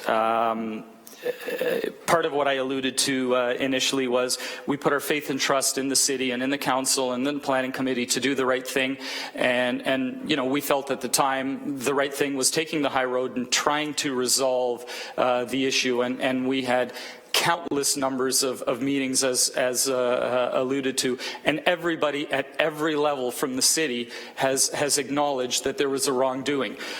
When you talk about taking money out of the coffers of the taxpayers, we've paid that burden. Subsequent changes in policies have been made as a result of our loss and as a result of our burden. So has the taxpayer benefited? 100%, 101%, frankly, the taxpayer has benefited at our expense. When I come back to everybody on council, everybody on planning committee that we've talked to, city staff, etc., everybody has acknowledged the mistake. Not to mention the fact that we go to an OMB hearing and we've got the Honourable Mr. Sneezak in his comments addressing that the board hopes that the city and the school board will make every effort to correct this error with a little thought and planning could have easily been avoided. There's culpability and there's responsibility in the school board, but let's not forget about the culpability and the responsibility with the planning committee and the decision that was made and the error that occurred. To me, it's fairly simple, and again, I come back to, maybe in hindsight, your suggestion of us taking immediate legal action. You know what? We're not those types of people. Our parents, elderly, limited income, retired, hardworking, law-abiding, tax-paying citizens. We expected the city to look after our interests, and they didn't. I'm sorry to say. Thank you. I guess my frustration is that everyone wants to just shift this over to the school board and the audacity they sold it. No question they made a mistake. But if you were informed of the wedge being created by the city in the first place, then the school board discussion would be redundant. Can you respond to that? Correct. So, the issue and I know that in planning we had the discussion, and the discussion from some of my colleagues was concerned, well, you're still going to make money off this land. and therefore we shouldn't be using taxpayers' money. And I think I made it clear I was offered to dip into the area rating because I've experienced this the last 10 years. So it didn't have any impact on anyone else, but tried to address an injustice that took place. So what we heard is that all those houses along that stretch that had Fortissimo abutting their properties realized the full market value for their properties, except you, your mother-in-law, and the Kikos. Is that correct? Correct. So you were, in fact, treated differently in this process than everybody else along that stretch of road. Correct. And let's not forget that that angled roadway was done to help facilitate development to the north of our properties. So once again, further benefit to the city and the taxpayer. There were more viable lots that were created, but again, at our expense. So I was just going to ask that question. So the purpose of the wedge and the creation of the wedge was to optimize the development that was taking place north of your properties. Is that correct? Yes. So understanding that, and this is all public information, so if there's anyone have concerns that I'm discussing, this is absolutely public information that is shared through these reports. These aren't confidential reports I'm addressing. So we've acknowledged that the planning staff optimized the creation of a wedge, create the wedge to optimize development to the north. We've acknowledged that the city staff, by making and creating that wedge, did not inform you informally or formally that this wedge was being created. Is that correct? Correct. So then we look at the fact that the staff has come forward and indicated that wedges and the issues of wedges is now being corrected through policy, that anyone impacted by the creation of a wedge will be consulted and have a say. Is that correct? Correct. So we identified an issue. We optimize the development on behalf of the taxpayer. We sacrificed 2 homeowners in doing so. We recognize that sacrifice. We changed the policy so that it doesn't impact anyone else. You've been treated differently than anyone else on that stretch on Fortissimo. And yet, in 10 years, and certainly in Kiko's situation, we heard pretty clearly that there was suffering as a result of them not being able to realize the full value of their property, so they can take that value and invest it in healthy living for deteriorating health of the family. Is that correct? Correct. Now, can I ask this question? Because I don't think people recognize this. When you pay taxes on that property, you paid additional taxes based on the size and the depth of your property. Is that correct? Correct. So for 45 years, you paid higher level of taxes for the amount of area that was within the boundaries of the homes. You had to pay premium tax for the additional land for 45 years. And then when you got a chance to hopefully get the fair market value with the development potential, you were landlocked. Correct. Thank you. And I will just add, let's not forget, these 2 individuals are also tax-paying citizens just like everybody else. Why should we be disadvantaged and ostracized? Thank you, Councillor Green, for the second time. Again, very awkward being in this conversation in open and public forum. Lots of points have been raised. I feel compelled to ask the question, just so that we can go through the process that you've identified. Who was your counselor when this happened? Sorry? Who was your counselor 10 years ago when this happened? Mr. Whitehead. At what point during the site plan evaluation, I was asking that staff be here. Mr. Murray is here. If anybody can comment on the process that when a development of this nature happens, how is the community notified? Abutting lands, do we have a policy? I don't know if there's any planners in the back that can speak to our policy of communicating to abutting lands when these developments happen?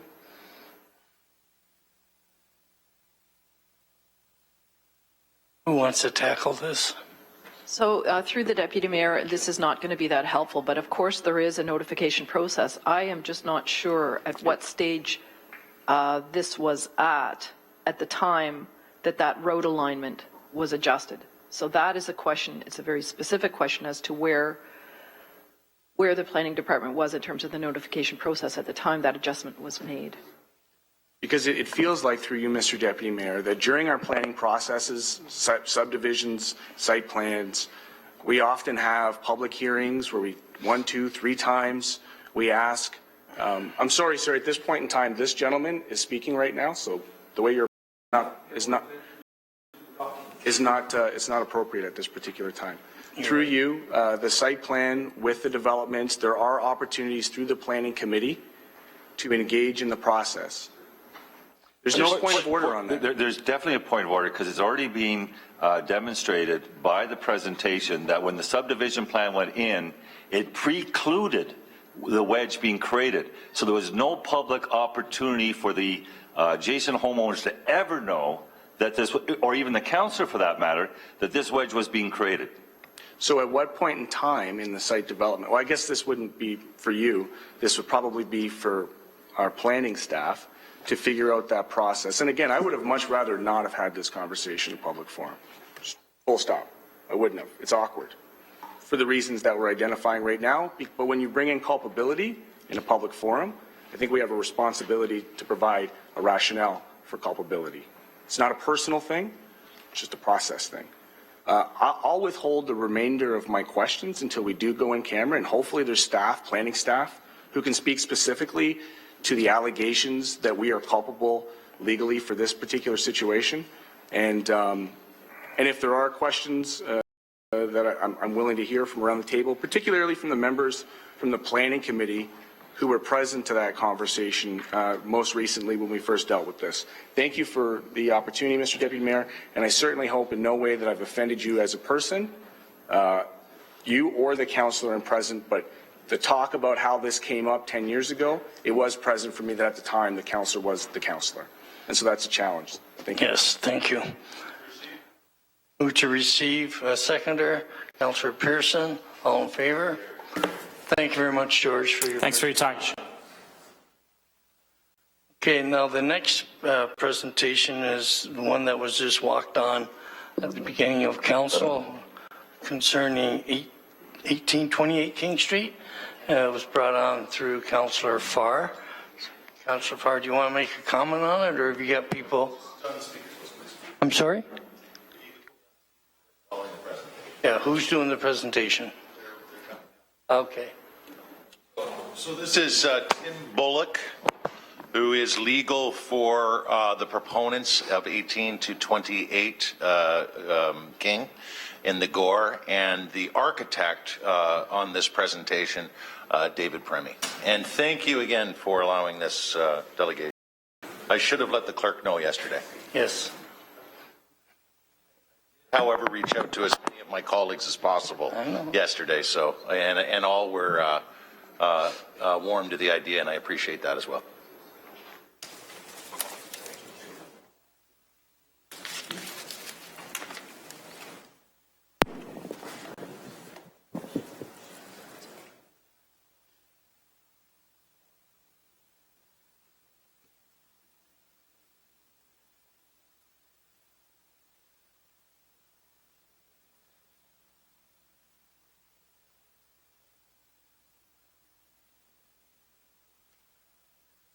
I can start while they play with thumb drives. Go ahead. I'm sorry, your name again? Yeah.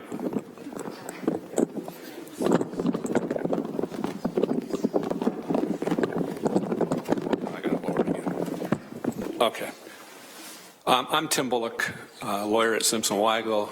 Client is Houston Business Space, who are technically the owners of the King Street East properties from 52 to 30.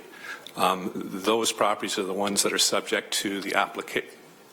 are subject to an application that was made just over 2 years ago to designate. It was an emergency application to designate without notice to the owners following 2 years of negotiation trying to resolve the issues. I'm here now with David Premi, architect, to present a plan to you on how our client would like to proceed with the development. We started talking to the city, to senior officials, to the mayor, to the councillor, roughly 8 or 9 months ago. This plan, we think, should find favor. We think it's, I hate to say it this way, but win-win for developer and for city. What the intent is to have 18 to 22 designated as heritage properties. Those are the two most westerly properties, which have the escarpment stone on the front of them, that have most of heritage features intact. The other properties are 24 to 28, which there is less heritage features, deteriorated, not the same stone, and if you're designating heritage, you need a good alternate use, and as David will explain to you, those don't present themselves well. We've got to this point. The assembled most of the block, in fact, save and except for 2 properties, and made application for demolition permit. Before making and receiving the permit, dealt with the city for 3 or 4 months with respect to turning off services and sewers, et cetera, et cetera. Then the permit was issued close to Christmas, and there was a lot of angst that we were sneaking in through a back door, which wasn't true because for 3 or 4 months we've been dealing with city staff. Right after that hit the paper, I got a call from the city saying, look, can you hold off on this? So voluntarily we did. The agreement was we would then negotiate. We then spent 2 years negotiating. Councillor Farr and Councillor McCaddy were involved in those discussions. And on several occasions, we thought we were through and we were done. And the proposal would be very similar to what we're throwing up here, although I will say it is a much better design, much more complete. And we think, and David thinks, utilizes the heritage features much better. The aspect to this that we hope is appealing, we're ready to apply for site plan approval. We are ready then to apply for a demolition permit for the most easterly portion. We're also prepared to build it on spec. No leases necessary, no sales necessary. We'll just do it. And the client will be doing it and starting it this year. So you have the potential, if site plan application goes smoothly, and I expect it will because we've been meeting with the city on these things anyway, that you could have a brand new building sitting there, filling in that whole space within roughly 18 months, unless somebody else decides they want to appeal it. We're only looking for a motion from you to direct staff to review the proposal, come back to you and tell you how to proceed with it if you agree to proceed with it at that time. Okay? So the appealing part from my point of view, and I hope from the City of Hamilton's point of view, I don't necessarily mean you guys as the councillors, but as the broad community wanting something to happen downtown, you get a new building. And you get to preserve the best of the heritage of half of that strip. This notion of our social media has been a bit of a burn for us. Our client on this one does own the Gowlings building. They redid that whole thing. They own the bottom half of the Piggott building and the Sun Life building, and they look after that. They look after the Landed Bank building as well. So 3 out of 4 corners. Heritage is not foreign to them. Heritage is not a dirty word, but yeah, they'd like to make $1 and not just dump it down the sewer. So this proposal should work. We hope you find favor with it and that we can proceed to the next step with staff And we have met with Mr. Thorne and City Solicitor and Stephen Robichaud and Anita Fayback and let's say countless others, but that's exaggerating. So we're ready to go with this, and your staff knows it's coming, and we'd like to play it out to what conclusion we get to. We do think it's going to be favorable for one and all. And David will explain the plan to you. Welcome, David.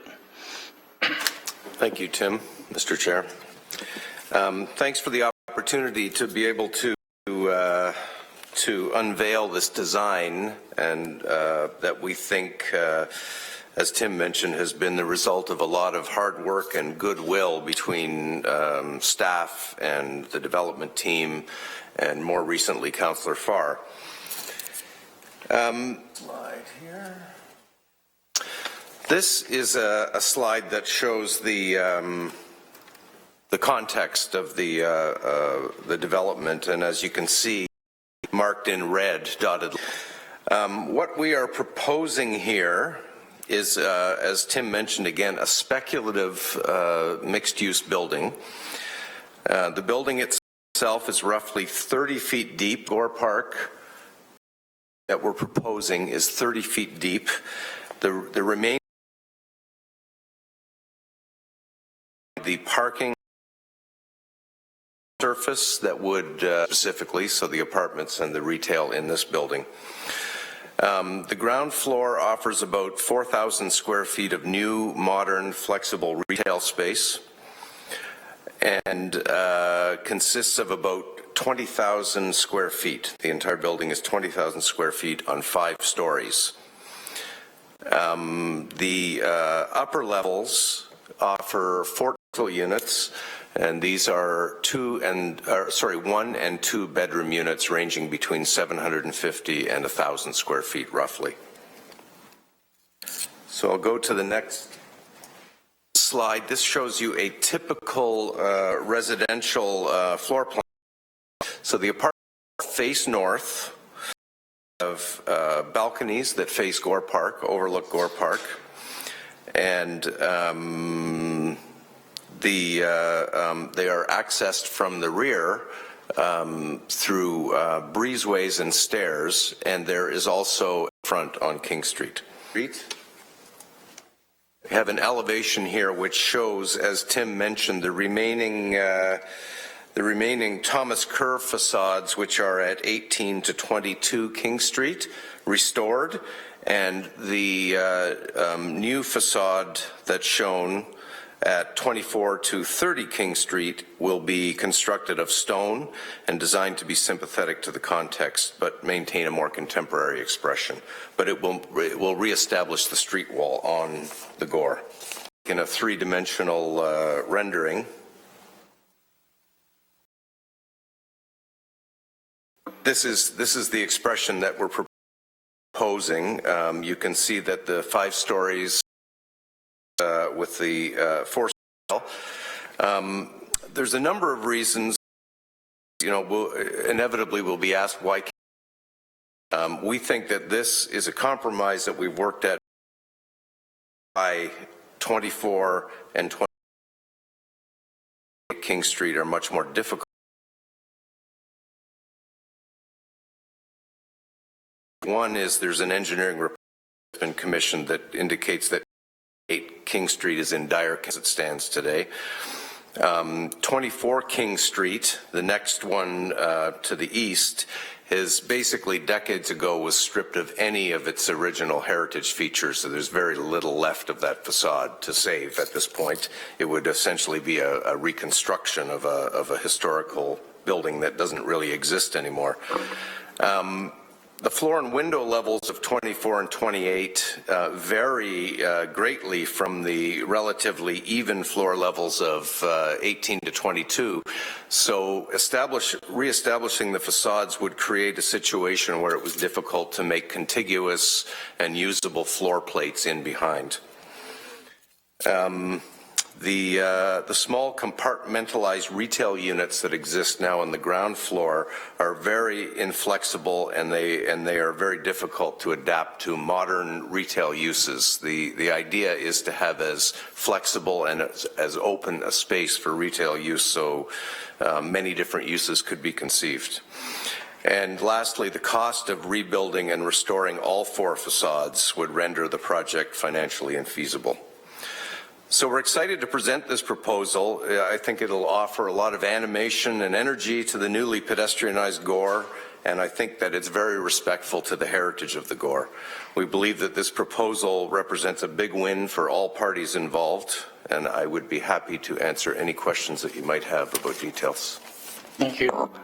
Councillor Farr. Thank you, Mr. Chairman, and thank you to both Tim and David. You've been here for a few hours. It's much appreciated. We have taken a considerable amount of time since sitting at the table with all the staff that you've mentioned, and then some, as Tim alluded to. So it's much appreciated that you came here today. And I should note, because it was a walk-on, and I did try to reach out to most of you in the last few days to share with you that I was hoping for 5 minutes today from this delegation, that the intent to designate 18 to 28, and Tim sort of opened with this, was born on this floor. It was a council decision. You'll all recall it was around Christmas time a few years ago, and that intent to designate emergency motion happened here, and therefore it is here that we seek resolve. I don't need to get into details on that because they were shared with us just now, and eloquently so, in a matter of just 6 slides.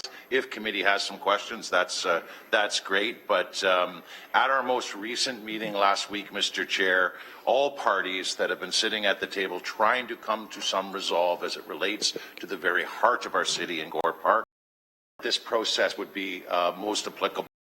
So just a few days ago we said get over the delegation, and a few days ago they said we can do this delegation today, and I said great, let's see if we can get it on the floor, and they did.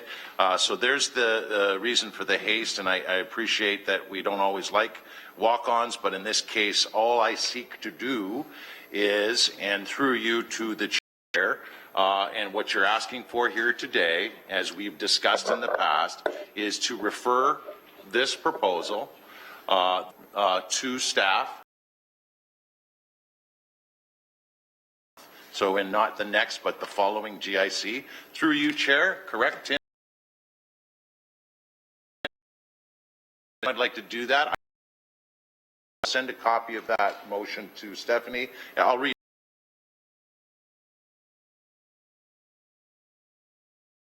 That's where I messed up. I should have done that in advance. Chair, to our clerk, is there a question? Through you, Mr. Deputy Mayor, I just a heritage matter.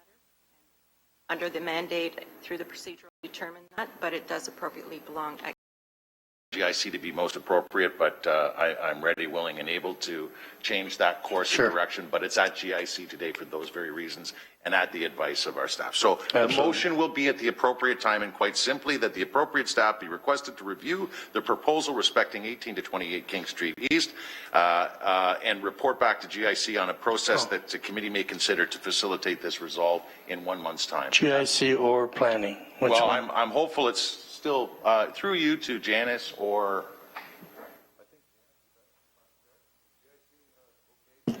Janice has sat in the meeting, so we did choose GIC. The clerk is saying differently.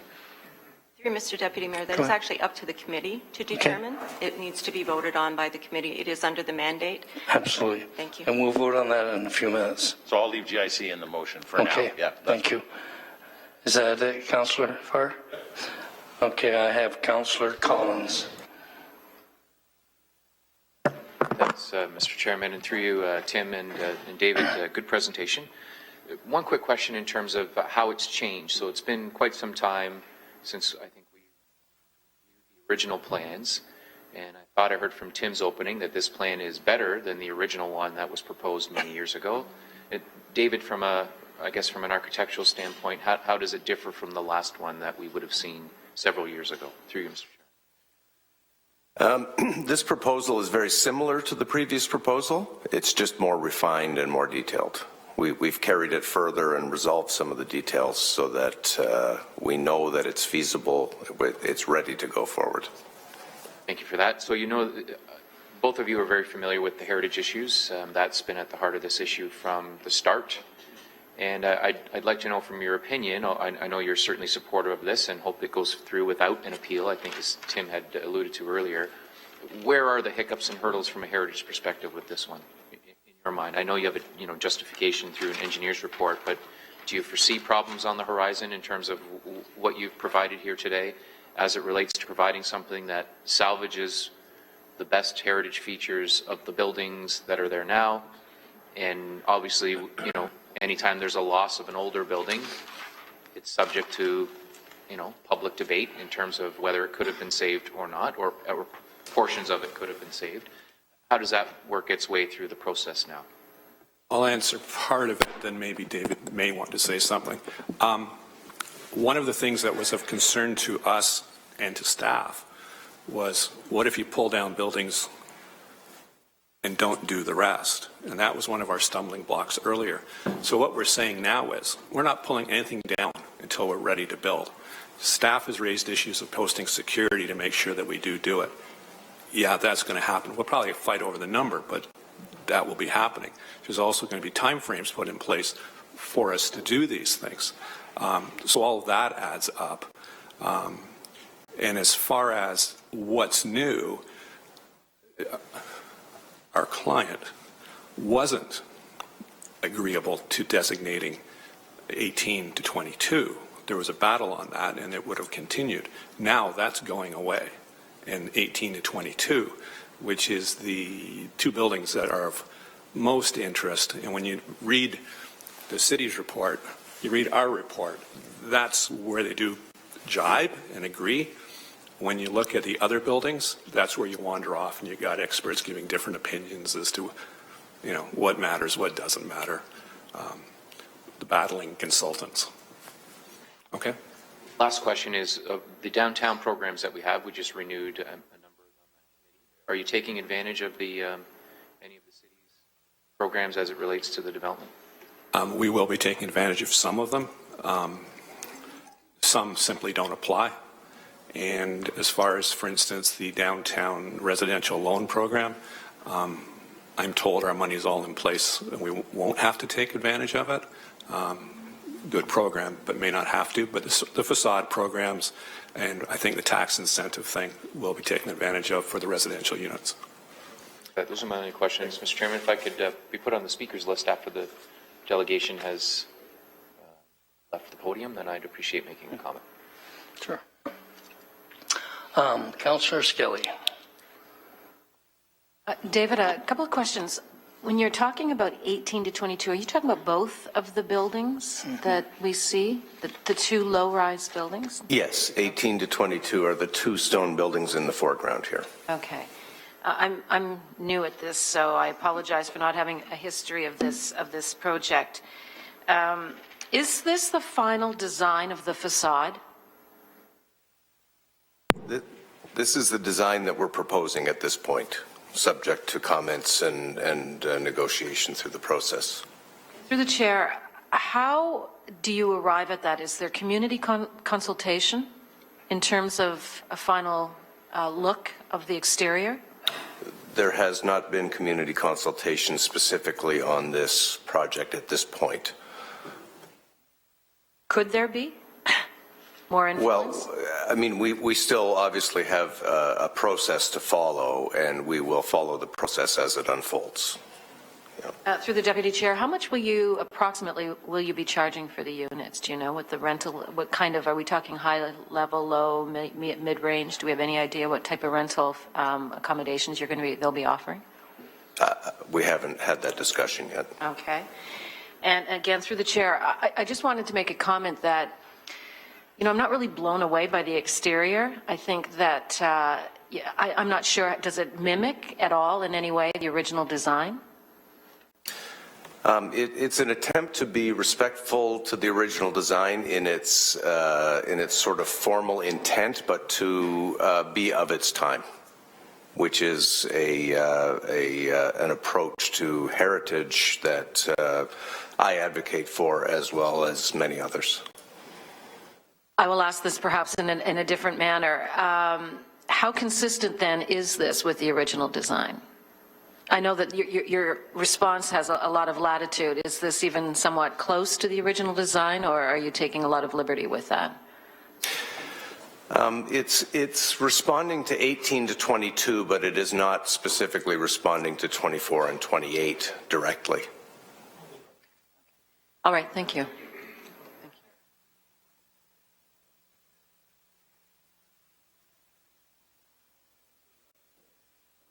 Councillor Pearson. Thank you, Mr. Deputy Mayor, and thank you, both of you, for the presentation, the information. As a longstanding member on Heritage Committee, I guess my question is going to be, do you propose or will you be making a presentation to the committee with regards to this, the direction you wish to take at this time?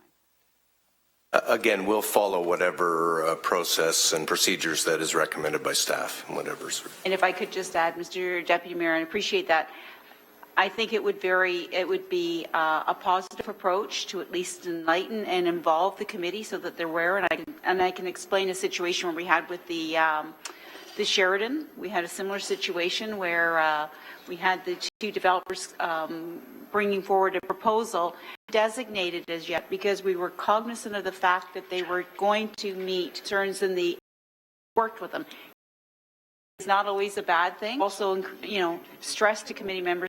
Sometimes you make something, but you get what we have to look at, that you make a presentation. And I know I missed a couple of meetings, but I don't recall any of this presentation coming forward. And it would be very, very helpful to have them on your side. Okay? Thank you. Thank you. Thank you, Councillor. I have Councillor Marula, you're on the speakers list as well. Received the delegation. Moved and seconded by Farr. All those in favor, carries. Thank you, gentlemen. Thank you for coming in today. Councillor Farr, you want to put your motion now on the floor?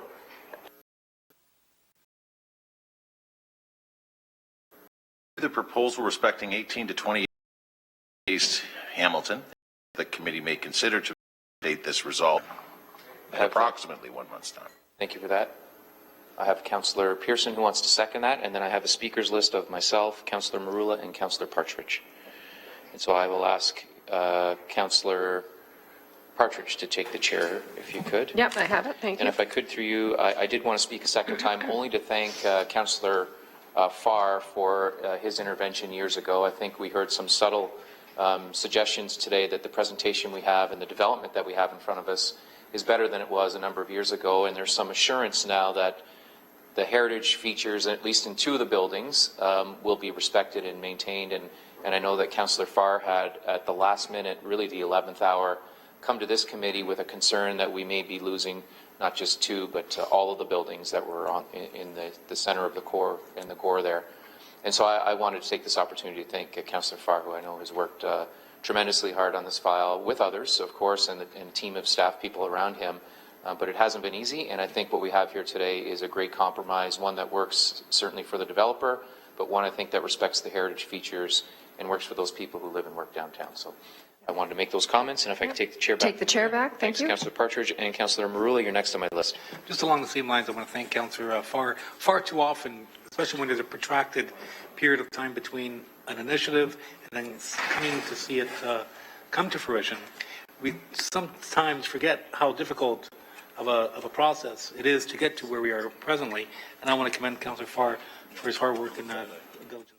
Thank you. Thank you. Councillor Partridge. Chair, and being a member of the Heritage Committee as well, I want to encourage the presenters to come in. Similar to Councillor Pearson, I think it's very important to bring this project forward and just give the committee the due respect to have the presentation. Similar speakers have said, we've come a long way on this, and certainly Councillor Farr, you had the rug pulled out from under you a couple of times, and we're very pleased to support you. And you've worked incredibly hard on this, sir. And so I thank everyone involved in that. Thank you. Thank you, Councillor. I have no further speakers on the list. It's been moved and seconded. All those in favor? Carries. Thank you. On 8.1 is the extension of the Integrity Commissioner contract. Discussion on that item? If not, I need a mover and a seconder. Moved by Councillor Partridge, seconded by Councillor Pearson. All those in favor? Carries. Thank you. Notice as a motion. Councillor Green, 10.1, City Lab Hamilton. Thank you very much. And I would ask that if we could, If it had been served as a notice, can I move this now then? We can waive the rules. You can, Deputy Mayor, you can certainly introduce your notice now, but if you want to introduce it as a motion, you would need to waive the rules of order in order to do that. Those that have had the opportunity to review it, I would like to present it. It's a very straightforward motion. So I'd like at this point the opportunity to waive the rules. Seconded by Councillor Marula. All those in favor? Carries. Thank you. On the motion itself? Thank you very much. Moved by yourself and seconded by on the main motion? Oh, sorry, Councillor Marula. By Councillor Marula. Thank you. Floor is yours. Thank you very much, Mr. Deputy Mayor.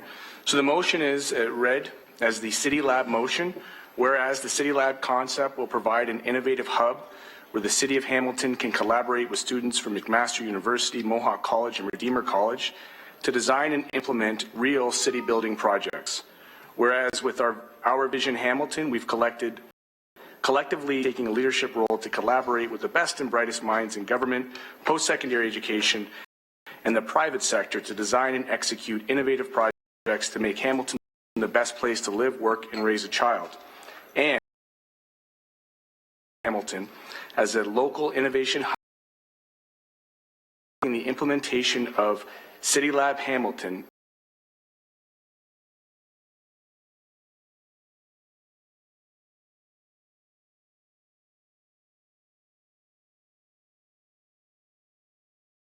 and innovate. The opportunity, I think, to bring two of our keynote institutions that are not currently located downtown in Mohawk College and Redeemer, working collaboratively potentially with students that are here from McMaster in a very cross-sectional analysis of sectorial analysis of the issues that we're faced with as a municipality is a fantastic opportunity for us to explore.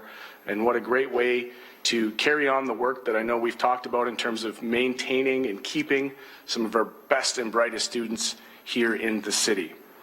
So there was conversation around a potential update. Would that be appropriate, or should I just leave those comments and then at the appropriate time ask for the update? Mr. Deputy Mayor, what do you think? Okay. So through you to Mr. Murray, if there's any comments that you would like to add regarding the potential of this project and any work to date that's happened and any kind of timeline that you wish to provide. If I can, through you, Chairman, as pointed out, we have been in conversation with the three institutes very similar to the one that was struck in Vancouver, in fact, where the city and the University of British Columbia are working on something called City Studio, where basically problems and opportunities that municipalities face on a day-to-day basis and don't always have the resources to do everything at once. There's a good example out west of where the university and the city works together to problems or find solutions for opportunities that we might not get to as quick as possible. So there has been a conversation. Paul Johnson, as well as Alice Salburn, is here as well. Paul was working in my office on the matter and has handed the reins over to Ali to carry on if this is your wish. Our initial conversation was very exploratory. Maybe Paul, if you could just give us some more specifics in terms of where all the parties are at right now and awaiting some more direction here. Thanks, Chris. Through the chair, McMaster University actually sponsored myself to go with them out to Vancouver to see how this process works. I think the best way to describe the difference between this type of an approach and our normal relationships with post-secondary institutions is that the ideas and the projects that are put forward actually flow from the city's strategic directions. So a bit to the point of where our city is going, that's what drives the projects. These are not generated by students alone or by interest alone. It's a combined process of elected officials, city staff, and these post-secondary student staff and faculty working together on these initiatives. And so that makes it different than co-op. It makes it different than institution-generated research projects. McMaster University was very interested. A student actually attended with us. We talked with the McMaster Students Union, and they're very interested in this as a way of exploring new opportunities for students. Mohawk College saw it fitting in very tightly with their move to be more community-based in their efforts. And so what we've done to date is say, is there enough energy to put some meat on them bones? And the answer to that was yes. But to move any further and to actually look at having this as a program and to begin to do some serious work on this, two things need to take place. One is, what's the space look like? And then the second piece is, what are some of those resources that we collectively pool together to make it happen? So we've gone no further. No one has been hired to work on this. No one is setting up all the curriculum, but we have done enough investigation to know that these post-secondary institutions that we're working with want to see this pursued, and they're willing to put their energies into helping make it a success. And what we did learn in Vancouver was that the more that this program can be closely linked to where the seat of local government is, the better, which is why from a location perspective, the Hall of Fame is one that we would like to explore. Yes, and I'd like to thank the members today present here. Jeff, we have also Ali, and we have the comms team here from McMaster. We've been in some great conversations, and I think that although using the Vancouver model, there'll certainly be a made in Hamilton approach and the opportunity to kind of leverage all the amazing things that we have happening here in the downtown, including this recent partnership between IBM and Hamilton Health Sciences that you probably remember I referenced when Mr. McIsaac was here in that capacity, as well as the Intelligence Communities Initiative that we had that conversation about at GIC some time ago. So those are the points, and if there's any questions, I have had the chance to explain this in a preliminary way to wards, Councillors Pearson, Whitehead, Johnson, and even Councillor Farr, given the nature of the Hall of Fame kind of being here in his ward as well. So certainly lots of buy-in around the table already, and look forward to the conversation. Thank you. Councillor Partridge. Yes, thank you, Mr. Chair. And when I was first reading through this, and I wondered, what the fundamental difference was between the Innovation Factory, which we currently have existing, and what is being proposed here. And if I heard correctly, I can just ask the question to our city manager, please, through you. What about associated costs? Will that be included in the report that's coming back? Through you, Chairman, absolutely. Okay, thank you. And as long as we have that included, I was going to offer it up as a friendly amendment, but perhaps we can include that in the motion and associated costs. Thank you very much. Okay, Councillor Partridge, if I can ask you to take the chair. I do have got it. Just one quick question about the Football Hall of Fame facility. And when you look at the building and its location, it's not the best in terms of densities as it relates to it being in the heart of the central business district, right beside City Hall. So, I'll look forward to the information that's contained in the report through you, Madam Chairman. I would like us at some point in time to corporately think about highest and best use for that property. So temporary facility to house people or to provide office space. But I think we need some kind of a corporate direction in terms of now the Hall of Fame has left the building, the future of that building. And so I will have those questions when you come back. I've certainly had some discussions with staff offline in terms of alternative uses. So I'm certainly willing to support the motion here today, but I do want to have a corporate discussion, including some councillors and other operating departments who may have an interest in using it either for public or for private uses. So those are my comments that I have. I don't have a question. Sorry, Chris, unless you had. No, I was just seeing nodding of heads up there, so I think your suggestion is good. Chris, did you want to comment, please? Through you, Chairman, we're happy in our report back to speak to alternatives that this site could be used for.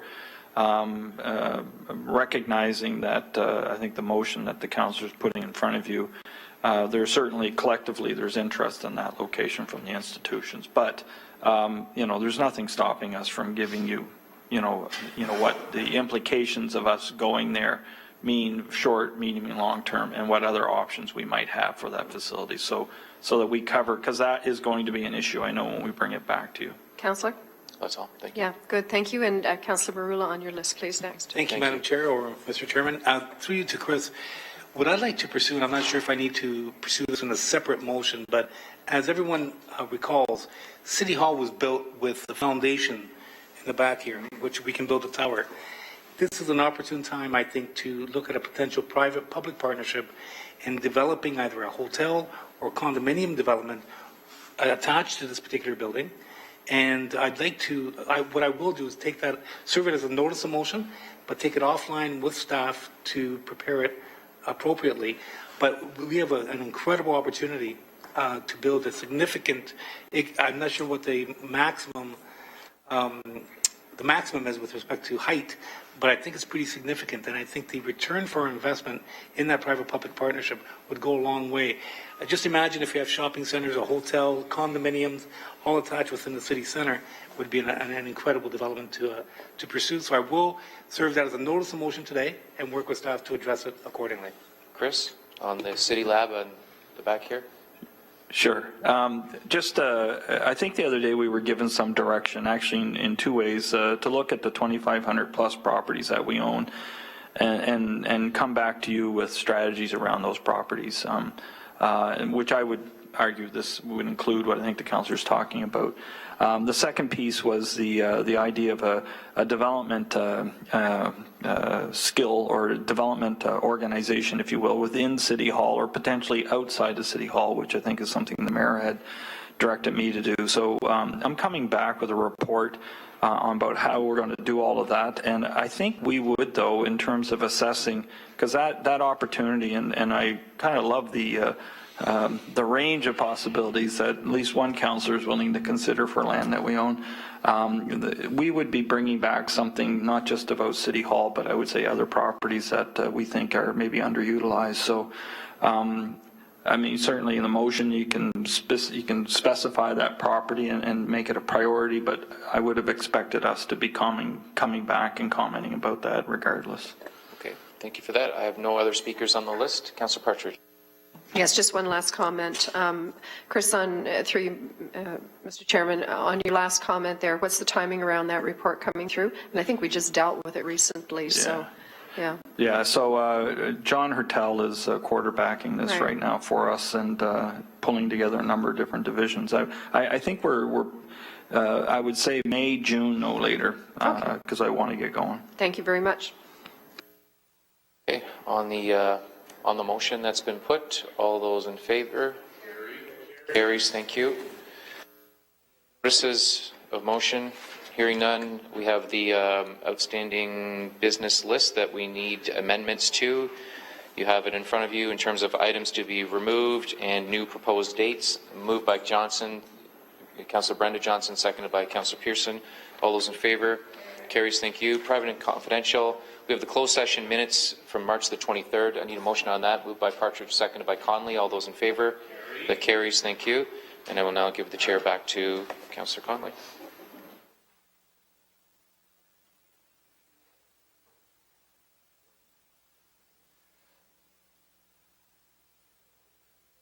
Please have a motion to move into closed session respecting item 12.2. Proposed settlement agreement and lease litigation. And 12.3 and 12.4 actually. Councillor Skelly, Councillor Jackson. Through Mr. Deputy Mayor, you are moving in for actually 4 different items. Item 12.2, which is report PW 16022, LS 16005. 12.3, 12.4, the 07, respecting the wedge or the vacant parcel on the west side of Fortissimo Drive at 879 and 885 West Street, pursuant to Section 8.1, subsections E and F of the City's Procedural Bylaw 14300 and Section 239.2, subsections E and F, and Section 239.3b of the Ontario Municipal Act as amended, as the subject matters pertain to litigation or potential litigation, including matters before administrative tribunals affecting the city, the receiving of advice that is subject to solicitor-client privilege, including communications necessary for that purpose, and an ongoing investigation respecting the municipality, a local board, or municipally controlled corporation by the ombudsman appointed under the under the Ombudsman Act. So there. Thank you very much. A question, Councillor Yeah, Johnson? just one, actually. I hear that there's a number of items. I only have information on one, that's 12.2. I don't have 12.3 or 12.4. I understand 12.5 is a result of what happened at GIC earlier, but I don't have anything on 12.4. Through you, Mr. Deputy Mayor, Yes. 12.3 and 4 you will not receive until today. You signed an undertaking agreement that was provided to you. You came down and signed it. And all other members were signed the undertaking agreement at the last GIC. You came in after and signed it at my desk. That also advised you that you would not be receiving it until you were in closed session today. Thank you. Thank you. All in favor of going to closed session?